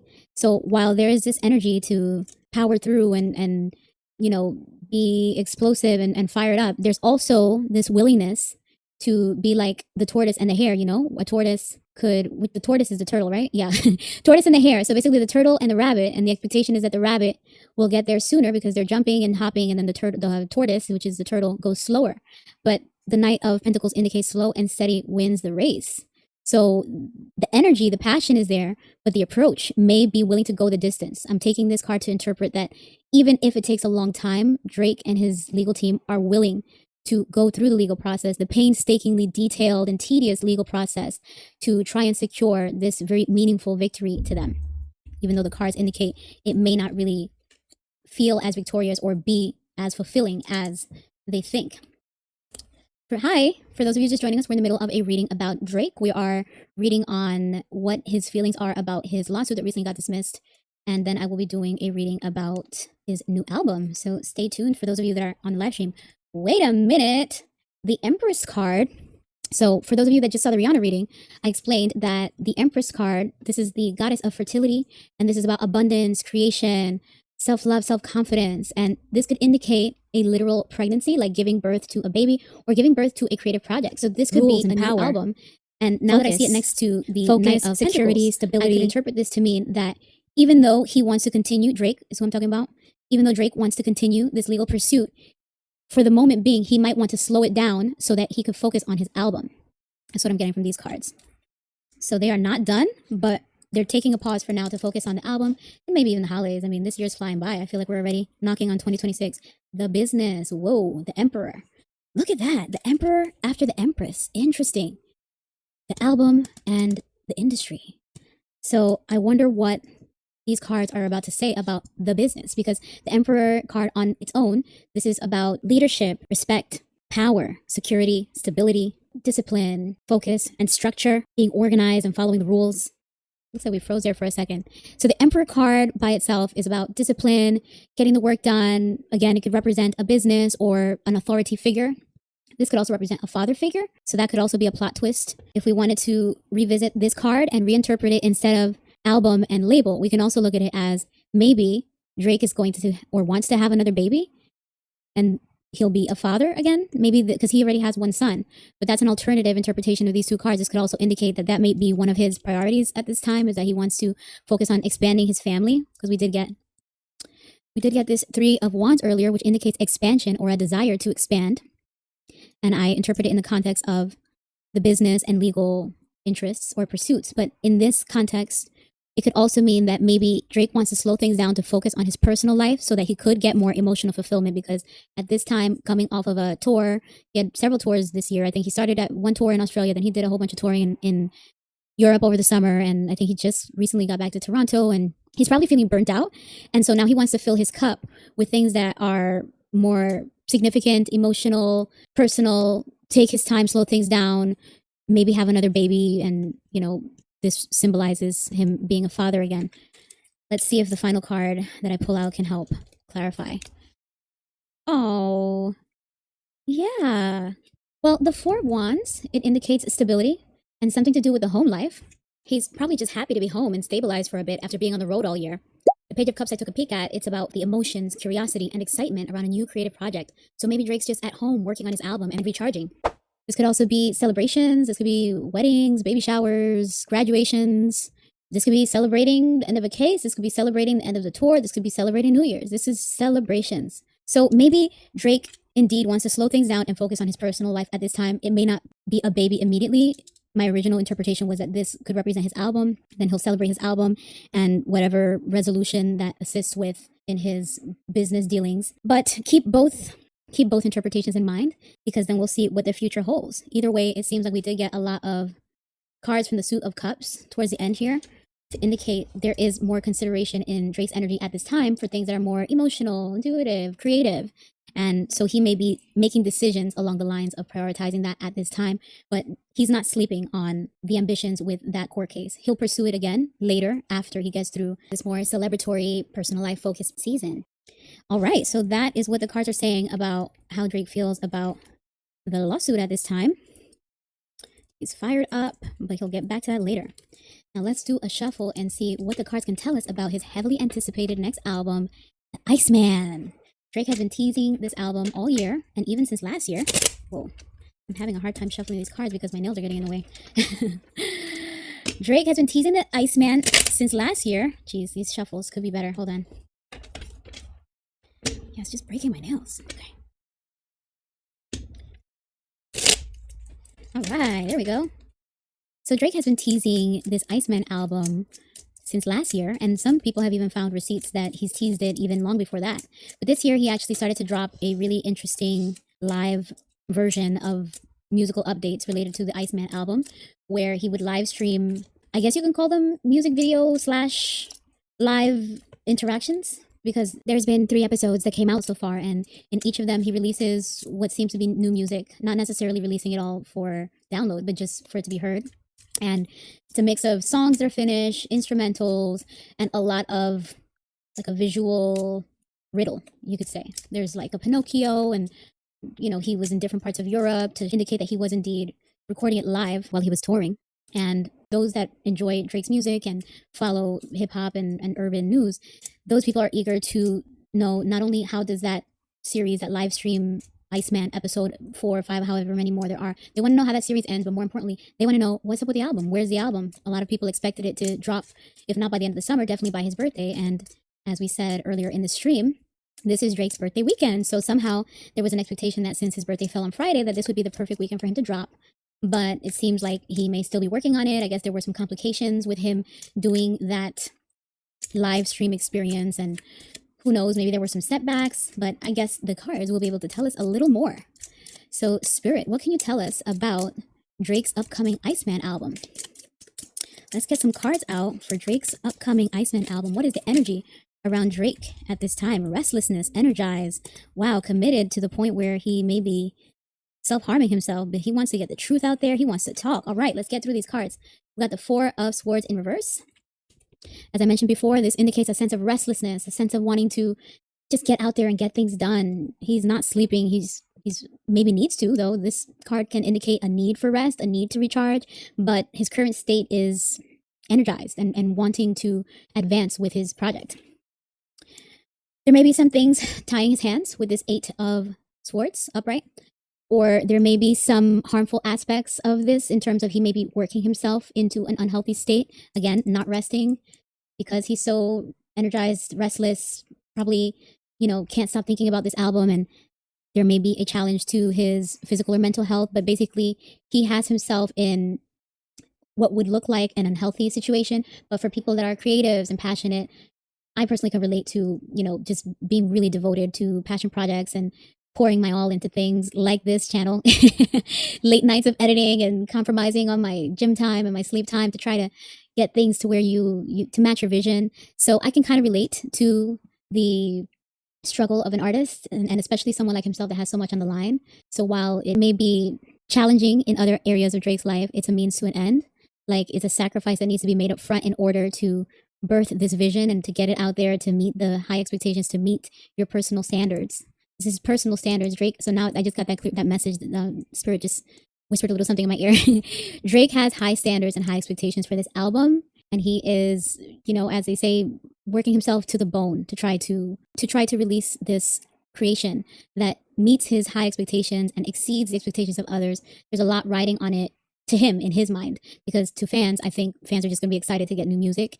No matter what Drake releases, it's going to be heavily scrutinized and criticized. So there will always be naysayers and doubters and haters, but he wants it to be one of those projects where even the haters can't deny it's that good. And so that requires a lot of grind, a lot of work, a lot of sacrificing his own health to get this out the door and to meet his high expectations as well as exceed the expectations of his peoples. Now, this Ace of Swords, this indicates clarity, truth, breakthroughs. Maybe he had some creative blocks because, as I shared earlier, he was coming from all of this touring, and even in between the touring was still doing the live stream videos, updates on the Iceman album, and he was doing a lot. And I guess now that he's had, a week or two to recoup and recover a bit, maybe he is breaking through those creative blocks and resolving whatever was left to do on his album in terms of like, oh, let me rework this, or that track leaked, so now let me replace it with that, and oh, I just got a great idea to work with that person.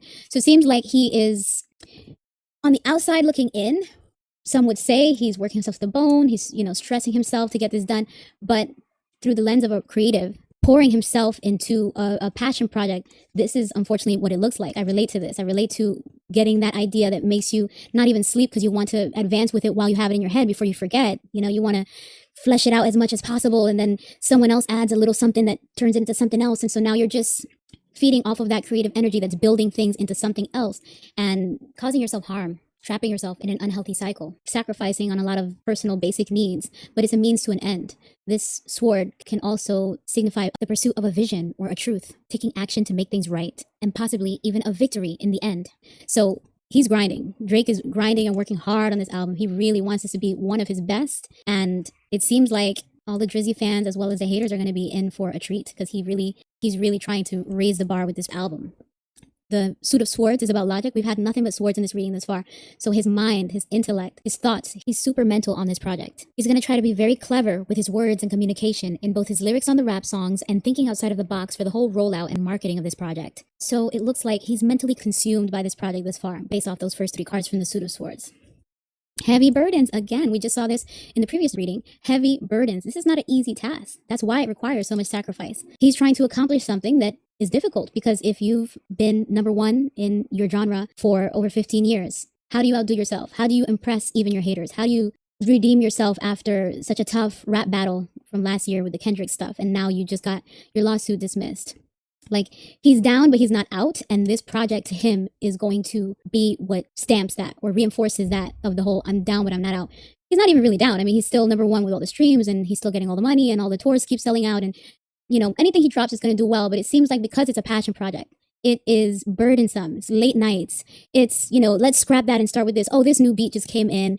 Oh, you have to have your engineer and all your people to align. I mean, I would imagine part of why this is so cumbersome, such a heavy burden, it may not even be that he's having a lot of other featured artists. It may be that he's trying to do a truly solo project. When I see this Ten of Swords, the energy that I just got is that it's a lot because he's taking it all on himself. That's part of the challenge and part of the goal, is to make this album that is more of just him instead of the features, since a lot of what he experienced in this past year, the post rap battle beef energy, was maybe feelings of betrayal or disloyalty from people that were in the industry that he thought were, I don't want to say brothers, but he thought that they would at least have been more vocal about putting something positive out there about him, or just indicating, reinforcing that they still rock with him. And there was none of that, so it forced him into a corner. And it seems like maybe one of his goals in this Iceman album, is to not only do it well, but to do it himself, because the energy after the rap beef was, we don't need Drake. So now what I'm getting from this is now he wants to show, no, Drake doesn't need you. Or, well, I'm trying to keep things concise, because that whole Kendrick Drake beef, you would need to know a lot of the history from that to understand the context. But there was something about Kendrick saying that you run to Atlanta. It's basically saying that Drake's needs to depend on other hot rappers to get hot songs, which is far from the truth. But even if it's not the truth, look at that. Even if it's not the truth, it does seem that this is something that Drake would like to reinforce. That's a better way to say it. He would like to reinforce that Drake can be hot. Drake can get hot without anyone else, without any features.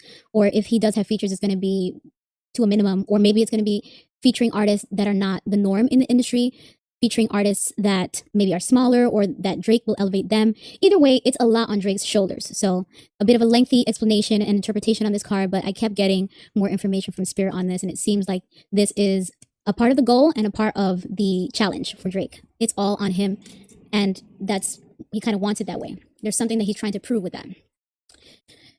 Victory! Hooray! So when I was shuffling, this actually popped out earlier, but I usually take a look at those cards that pop out early, just keep it in mind, because I say, okay, if it pops out when I'm officially in the reading, then that means it really was meant for this. So this is one of those cards, and the Six of Wands indicates triumph, victory, favorable recognition. So it seems like he is going to get what he wants with this album. It seems like this album is going to be very celebrated, very favored, and it will execute a lot of the goals that he is looking to accomplish, restoring his already impressive reputation and legacy in terms of music, because I don't know him personally, so I don't know his personal reputation, but in terms of being a very prolific musician and mastering so many different genres and consistently putting out hits and music that people enjoy, whether they're hating on it or loving it, it still gets so much streams and it still gets so much criticism, critiques. It's anything Drake drops, it's the conversation. So this card indicates the conversation is going to be positive and plentiful. Public recognition, everybody's gonna be talking about it. This album is going to be a big deal. For those of you that listen to rap, hip hop, and those kind of genres, this is definitely something to wait and see how that turns out, because it's going to be like, unfortunately, everything Drake does is still connected to the beef. So it's going to be another big move in this ongoing back and forth between Drake and the industry, or Drake and Kendrick, because remember earlier this year, Kendrick did the Super Bowl and a tour. And during all of that, he kept playing the song, the Not Like Us song that suggests unsavory things about Drake. So there is still a lot of energy tied to that beef that's going to follow this next album, because a lot of the people that are still so invested in seeing Drake fall, or uplifting Kendrick, or just enjoying the conflict of these big names in the rap industry, they are going to be heavily attached to the outcomes of this album for fodder, for content, for bragging rights, for, rooting on their favorites or hating on their favorites, whatever it is. It's the conversation. It's a big deal, this next album. All right. So I'm not surprised, but the cards have definitely been speaking very clear tonight. So I'm surprised because I was kind of low energy tonight. And, the Spirit, thank you, Spirit. Hi, Spirit. The Spirit is just doing what the Spirit does. So thanks for speaking clearly through me. Wait a minute. Six of Cups reversed again. We just saw this in an earlier reading. Something negative about the past. I wonder what this means, because we just got this victory, this triumph. And then something negative about the past. We don't want to go back to that, or we don't want to still deal with that. Is this the lawsuit stuff, or is this maybe what I just said about how the rap battle is still so attached to anything Drake does, because people can't let it go, because it's just one of the more exciting things that have happened in the music industry, and especially the hip hop industry in a long time.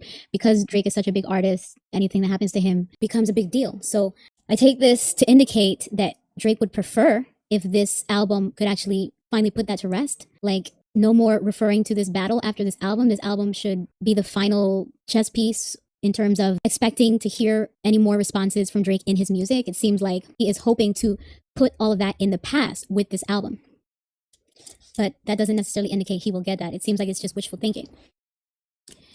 Ooh, okay. Now I'm curious about who this could be about. This is a 5 of Swords reversed, and this indicates a ceasefire, like the parties that were fighting to the death are now willing to go along to get along, create a peace treaty, reconcile and let go of grudges and resentments, create a compromise to peacefully de-escalate the matters. And I'm just confused or curious as to if this refers to something to do, again, with Drake's business dealings, or is this confirmation that we will accomplish this goal, he will accomplish this goal of putting that battle in the past, since I just explained that this card may indicate Drake's desire for everything that happens to him or that comes from him musically being attached to that beef. This card may be confirmation that yes, things are finally going to calm down and there won't be like clapbacks from Kendrick and his camp, or UMG won't be amplifying some other Drake slander material. And it seems like a peaceful time is on the other side of this album. So that's actually really good news for Drizzy. And all of that work and sacrifice that he does leading up to that is going to be worth it based off these cards. So let's get the final card out. Let me just have a quick look at the bottoms. Oh, uncertainty. Wait a second. Cards are falling out. Yeah, that doesn't feel like that's for him. Okay, wow. Recovery, forgiveness. Oh, wow. Oh, wow. Okay. I don't know if I should keep both of these. So the 3 of Swords reversed. This indicates a sense of recovery or forgiveness after some heartbreak, some shocking betrayal or sabotage that was heartbreaking and mentally disturbing. This is a recovery period after that, a forgiveness period after that, and indicates a sense of having processed and gotten to the other side of a really difficult time. So I think that, again, this is confirmation that the mission will be accomplished, that not only will this be a great album that will restore Drake's, I don't want to say reputation, because this is more just about music and, you know, legacy. Not only is this a great album that will meet his goals, business-wise, image-wise, a fan favorite-wise, but also it will help squash, or is it squash? It's quite late where I'm at, so I'm I'm not very articulate in these hours. I apologize. But it should help finally bring that overextended post-rap battle period to an end. This is maybe the last that he'll finally say about it. He's probably going to leave it all on the music, and any responses to anything or anyone that he felt was disloyal, or how he felt about this or that, or, you know, bigging himself up about being great, reminding everyone that he's number one here or there. It feels like he's going to leave it all on the floor, so to speak.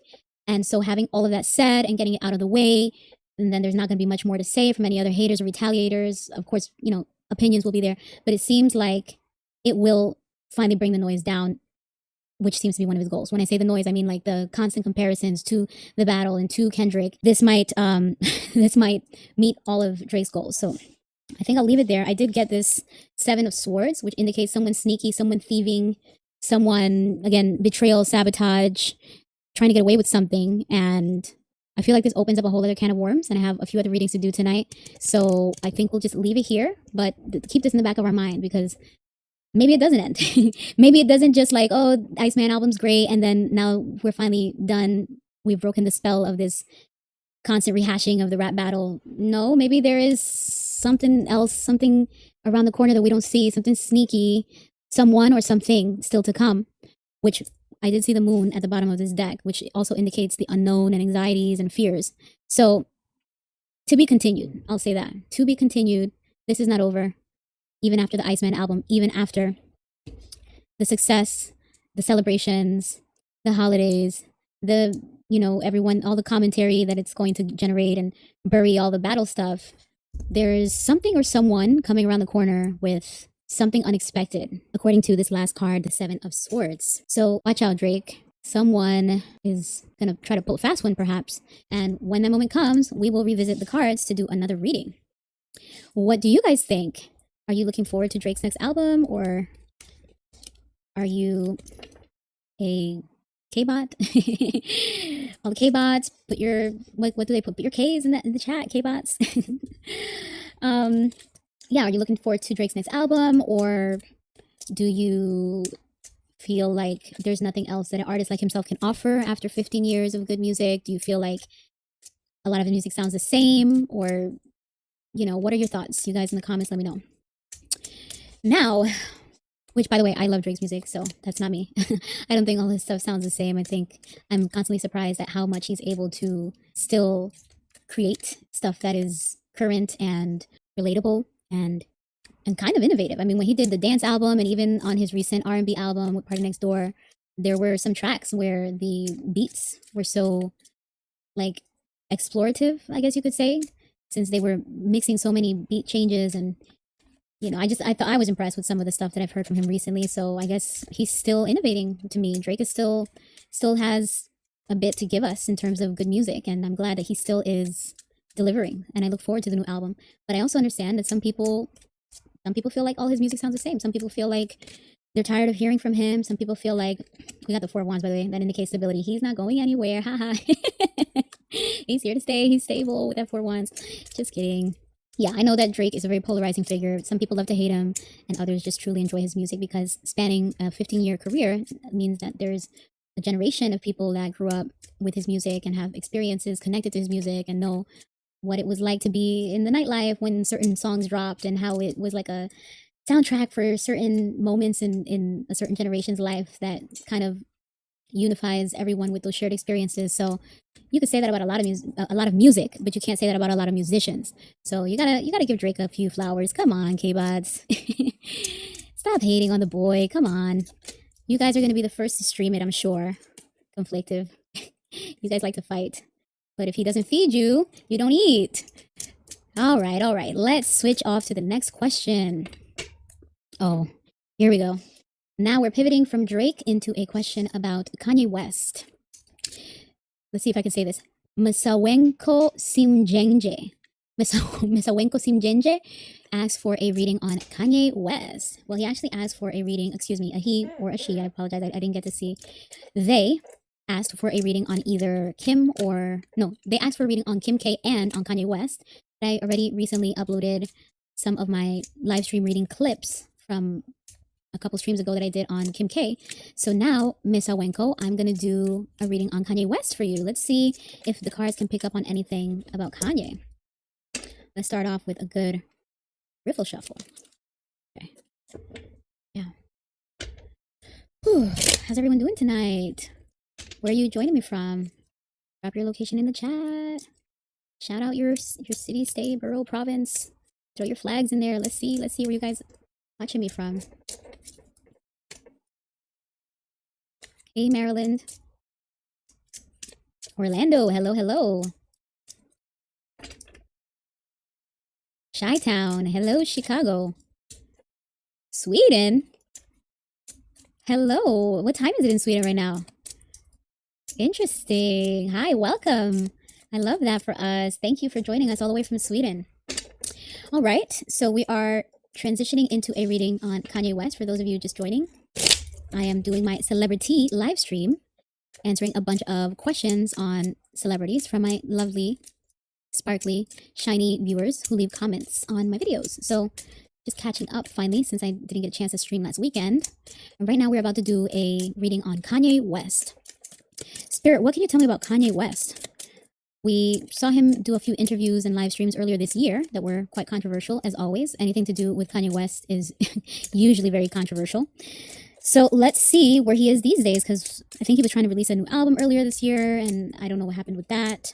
Was it this year that he was on a red carpet with his wife Bianca, and she was naked? Was that this year? I mean, this year has flown by that I kind of forget if it's this year or last year. Like, time is just so liquid now that I'm just, it's hard to remember what and where. And yeah, now that I think about it, we definitely did see Kanye pop out in a controversial way earlier this year. Actually, he also showed up to the Diddy trial. He also pulled up to the courts and showed his face at a time that some of the evidence being presented seemed to implicate him in like a freak-off scenario. And I think that's the last time that we've seen or heard from Kanye. So let's see what the cards have to say. Where is Kanye these days? I believe he's in Japan or somewhere that's not the US, like maybe in Europe or something. But let's see what the cards have to say about what's to come for him. What's next? What's he working on? what is his fate? Cards, what can you tell me, Spirit, about Kanye West? See, now, okay, there we go. I was about to say, when nothing pops out naturally, I usually take that to indicate that maybe that person's energy is not very available, but we got quite a few cards here. Now I'm going to try to, when it's this many cards, I usually don't accept it, but let's just keep it in mind just in case it comes back out. We have the Nine of Wands, indicating perseverance, determination, defending themselves, a wounded warrior. Temperance is about balance, patience. Knight of Cups, following your heart. Okay. Strength, Queen of Swords, discernment. Serious about boundaries, being protective, getting to the truth. But the Tower, a destructive moment. So let's shuffle and see if any of those come back up in this reading that we're trying to do on Kanye West, Spirit. Let's get a reading on Kanye West, and let's actually get a better shuffle too, because because I could do better than that. Sorry guys, as I said, like my nails are getting in the way tonight. I tried to do something different with my nails. I was trying to be all like, you know, festive for the holidays, since, you know, it's about to be Halloween weekend is coming up, and it's kind of actually backfiring. I mean, it looks pretty, right? I mean, I love it, but it's the nails are kind of getting in the way of me shuffling properly. So there's that. All right. Okay, let me just really refresh this deck, because it seems like Kanye's energy is a little harder to tap into. Spirit, what can you tell me about Kanye West? Let's get some cards out about Kanye West. What can you tell me about what's to come for Kanye West, Spirit? What can you tell me about Kanye West? Let's do a reading on Kanye West. Let's get some cards out for Kanye. Wow. Look at that. When the cards don't pop out, for me, I interpret that to mean there's like a blockage. Energetically, I'm not able to get... No, I'm not going to accept that. Energetically, I'm not really able to get a read on him, which is odd because... Okay. Ooh, all right. So, we are starting this reading on Kanye West with the Knight of Swords. This is someone impulsive. No surprise there. Kanye West has known to be very impulsive and outspoken. But this is someone driven to take action and maybe very frustrated. So they'll be very aggressive. And there's no indication on if this is Kanye's energy or if this is the energy of someone towards Kanye. So let's pull a few more cards to get some more clarity on that. Oh, actually, I want to also just clarify the meaning of that, because sometimes there's additional meanings and it's helpful to just see it all. So yeah, I'm glad I looked. So it says the Knight of Swords in reverse: disorganized, scattered, careless, unfocused, impulsive, unpredictable, violence. Interesting to also see that it is an air sign card. Kanye is a Gemini. So I was asking or wondering if this was a reflection of Kanye's energy or the energy of someone towards Kanye, and now it's starting to feel like that's more about him, especially the part that says scattered, unpredictable, and disorganized. So let's continue here with this reading. Injustice. There is some injustice that Kanye is facing or will be facing. It could be with the legal system, or it could just be some injustice in life with personal relationships, with business agreements, with some existential crisis, since Kanye tends to like to share his stream of consciousness and has very deep thoughts, perspectives about the systems that we are currently, you know, all in terms of the capitalistic systems that keep certain industries and pockets of wealth or generational wealth and industry specific wealth within the hands of certain groups versus others. So he has been very outspoken about feeling injustices in the past, in between some of his more volatile, vulgar, and provocative outbursts or rants and criticisms of his ex-wife Kim K. There are many grievances over his perceived injustices that he has shared and discussed in the past. So again, not really surprised, but let's see where this is going. Lack of empathy. Okay. This Queen of Cups reversed means that he's feeling that there is a lack of empathy, a lack of compassion. Maybe this is he himself who lacks empathy and compassion, or he feels that the world has turned their back on him. Yeah, I need a few more cards to kind of place that clearly on him or who that's coming from. Oh, wait a second. What's Bianca's sign? Is she a water sign? Because Queen of Cups is a water sign card. I think there's a Cancer. Is Bianca unhappy?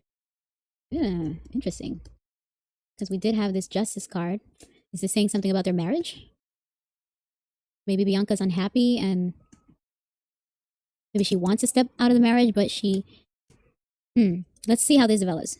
Maybe she wants to step out of the marriage, but she can't because she's locked in. Maybe she feels she has more to lose. But this indicates someone who is not emotionally happy or emotionally fulfilled, or alternatively, it could be someone who's not emotionally available.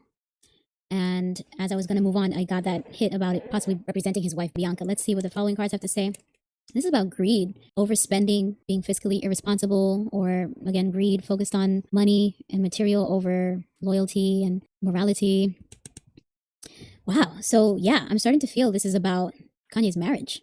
That, there might be the use of money for control, like holding on to the purse strings in order to keep this person who is emotionally unfulfilled, but financially dependent and legally bound through a marriage. So let's see where that goes. This is a very popular card tonight, a willingness to go along to get along and compromise just to stop the fighting. So while the Five of Swords uprights indicates no winners because whoever thinks they're a winner had to play dirty to win or had to be very petty to win, and the people that are defeated are walking away, of course, feeling down and out, this person not feeling any better about themselves. So the Five of Swords in reverse indicates both sides coming to an understanding that if we continue along this path, there are no winners. So let's compromise in order to have a peaceful resolution instead of self-destructing. So maybe, again, this is an extension, it feels like, of shedding some light on Kanye's marriage, that maybe Bianca goes along to get along so that she can avoid bigger conflicts, so that she can avoid the bigger reactions or outbursts or consequences, I should say. That's what I was looking for. So she can avoid those bigger outbursts and bigger reactions from her husband. She just goes along to get along, and she is, again, financially dependent and legally bound. Okay, so the Page of Cups. This indicates a sense of being artistic, creative, intuitive, fancying a new opportunity or a new emotional connection. This could also be embarking on a new creative project. So maybe either Kanye or Bianca are looking to get started on some new business or some new music, maybe even looking to rebuild their connection, their emotional connection, since there were some cards that indicated some turbulence in here with the Queen of Cups in reverse, not being emotionally fulfilled or someone being unhealed. And this card that I just explained, the Five of Swords in reverse, maybe they are trying to make their relationship work, or this is maybe Kanye focusing on creative projects. Something's coming to an end. Whoa, what's coming to an end?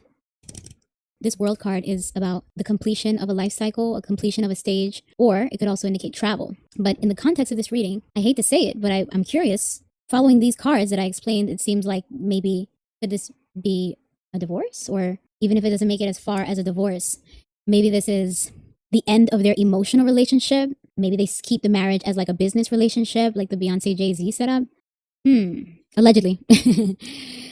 Everything here is for entertainment purposes only, no facts, no truth, just tarot. But yeah, this World card upright indicates the completion of a stage, usually a positive completion, like, okay, we've accomplished this, we've come to the end of this. So aside from that first interpretation, if these cards are indicating something about his wife Bianca being emotionally unfulfilled, but yet feeling bound financially and legally, maybe this indicates the end of the relationship emotionally, like, okay, we're not even going to try anymore. We've come to the end of the road with that, but we'll still stay together to meet our other goals. Or, as I said, since this Page of Cups indicates something about someone feeling artistic and creative, maybe it is an album. Maybe it's a project, a creative project. It could be a movie. Kanye likes to have his hand in many different jars when it comes to creation and creativity. And who knows, maybe he's trying to start up something else outside of music, since he did do fashion for a while. So maybe that is whatever Kanye's working on, or maybe even Bianca's working on something. I don't know. They might be working on something together. Whatever's happening in Kanye's world creatively, it seems like it's going to come to a completion soon. It's going to be accomplished or come to an end in terms of bringing the vision to life soon. And this World card upright, again, as I said earlier, could also indicate travel. So I was about to say a tour, but energetically, I gotta know. It's not a tour. There is no tour. Kanye is not doing a tour. But maybe whatever he's working on creatively, it may have a global reach, the same way his fashions did. Music, of course, has a global reach. But if he's working on something different, something new, it might have a reach across the world globally in terms of the product being something that's in stores around the world. Or this also could just be the internet. So something that he's working on, or they are working on, him and his wife creatively, may have a wide reach soon or whenever they complete it and release it. Let's get one more card out. I feel like tonight the bottom of the decks have been more telling. Ooh. We got the Six of Pentacles and the Chariot card, but before I accept those, let me just see what's on the top, because, oh, that's positive. I'm sorry to say, but it feels like the ones on the feels like the ones on the bottom were more for them, since I was called to look at those first. But just to try to be positive, let me just shout these out. So this is the Three of Cups, indicates a very social time, a time for celebration.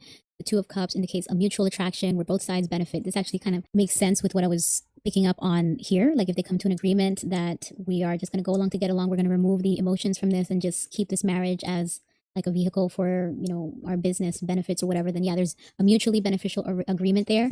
And because this is visually three people, maybe there's a third party involved. We could even interpret this as maybe someone starts up a new relationship with someone else, has an affair with someone that they like very much, and that's part of the reason that the Kanye Bianca relationship comes to an end.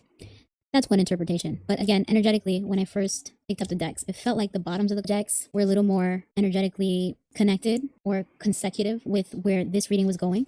So I'm going to go back to those. We have the Chariot, which indicates determination, willpower, control, driving forward on accomplishing one's goals. And the Six of Pentacles, which indicates a sense of charity, and in the context of a marriage or a financial arrangement, a financial relationship, it's about agreeing to pay out from the person that's more abundant to help those in need. So this may be confirmation that indeed things in their relationship are moving forward in terms of coming to an end. That is advancing, but there will still remain some financial agreement. Maybe that's what keeps Bianca in the marriage. While I don't want this marriage anymore, I would prefer a divorce. But if we could come to a mutual agreement, this could also mean proposals, contracts. If we could work something out fast, if we could draft an agreement where I get paid XYZ, then I'll stay and I'll play nice and we'll agree to disagree just to keep the peace. You go travel the world and work on your creative stuff and just make sure I'm good. That's what I can kind of pick up from this, because it didn't really clarify what we first got here in the Knight of Swords when I first thought that maybe this is the energy of someone towards Kanye. But through this reading, we got to see that no, it seems like this seems more like that's Kanye's energy, the scattered energy, you know, kind of chaotic, scattered, disorganized energy, impulsive and unpredictable energy, which is what's turning Bianca off. But she's saying that she'll put up with this if we can come to some sort of agreement and fast. You can have your cake and eat it too, but let's agree to disagree and make this worth my while, stabilize, make this comfortable for me, which the easiest way to do that, I guess, is financially. So yeah, let's leave it there. Yikes. Although, like I said, the bottom, oh yeah, no, I gotta include these. Anytime I see stuff on the bottom that feels like it's for the reading and I don't include it, I kind of beat myself up. Ooh.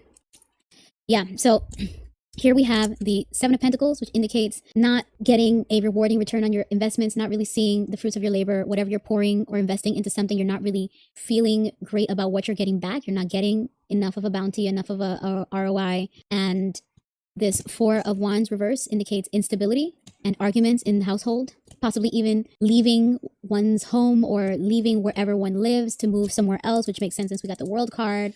But all kinds of instability, and especially since we started this reading with the Knight of Swords. And whatever changes are going to come in, it seems like it's going to come in fast with this Eight of Wands, indicating a very busy time, lots of movement, lots of action, again indicating travel, like the World card. So maybe Kanye has a desire to make some moves, but before Bianca will agree to go along with that, he needs to create some agreement that's comfortable for her. And their marriage is not the stable marriage that most of us would assume or expect a marriage to be. There are external forces and other things or people at play involved, but one of them is not getting what they want out of the relationship, and time and effort is being made to try to renegotiate that, to make it more lucrative and incentivized for what I assume to be Bianca, who I assume to be Bianca in this relationship, and do it fast. She's like, let's move. Remember, we got the Chariot. Let's do this sooner than later, because you want to take off and you want to go. Wait, where's the card? Oh, it's in my hands. You want to go and you want to move here, jump there. You know, I want to go be with my family in Australia, or I want to go be an architect and da-da-da. And you constantly relocating us is not helping me accomplish any of that. So give me my coin so that I can invest in my things and build my life while you go and enjoy an open marriage while benefiting from the image of a regular marriage, the protection of having a woman co-signing you in the public when the public has turned its back on you, if that is how Kanye feels, which many times he has vocalized that he does. So I will leave this reading there. It seems like there's some changes that are looking to happen in the relationship, and it will happen pretty fast, but things are not stable in the house at the time, and the house representing the household, the family unit, the marriage. Can't say I'm surprised.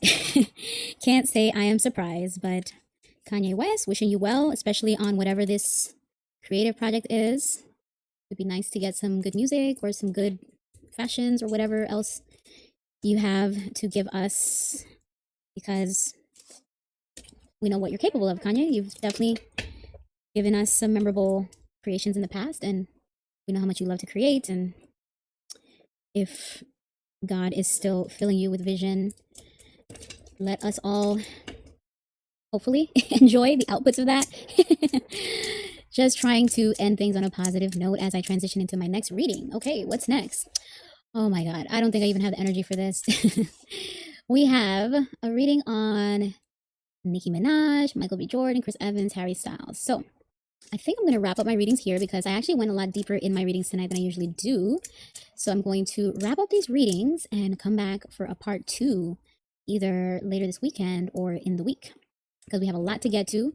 Just to tease it a bit, as I mentioned, someone requested a reading on Nicki Minaj because she's had a lot of outbursts online recently, and naturally after outburst came Kanye West, it made sense to do a reading on her afterwards because some people started to compare Nicki Minaj's social media outbursts or rants and vocal opinions and whatever she's been doing. They started to liken it to what we would see from Kanye West, where he just starts spewing a bunch of stuff that's, of course, controversial. So yes, we will perhaps do a Nicki Minaj reading, which I have to be energized and refreshed for because she seems a bit draining, although we loved all the pink hair and the pink this and the pink that.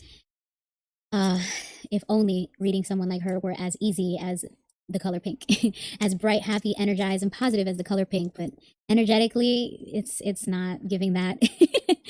But yes, so we have coming up a reading on Nicki Minaj. Someone requested a reading on Michael B. Jordan. Those of you that saw at the beginning of my live stream, he popped up as one of the options of who'd you rather, who's hotter between these two exes of Lori Harvey's.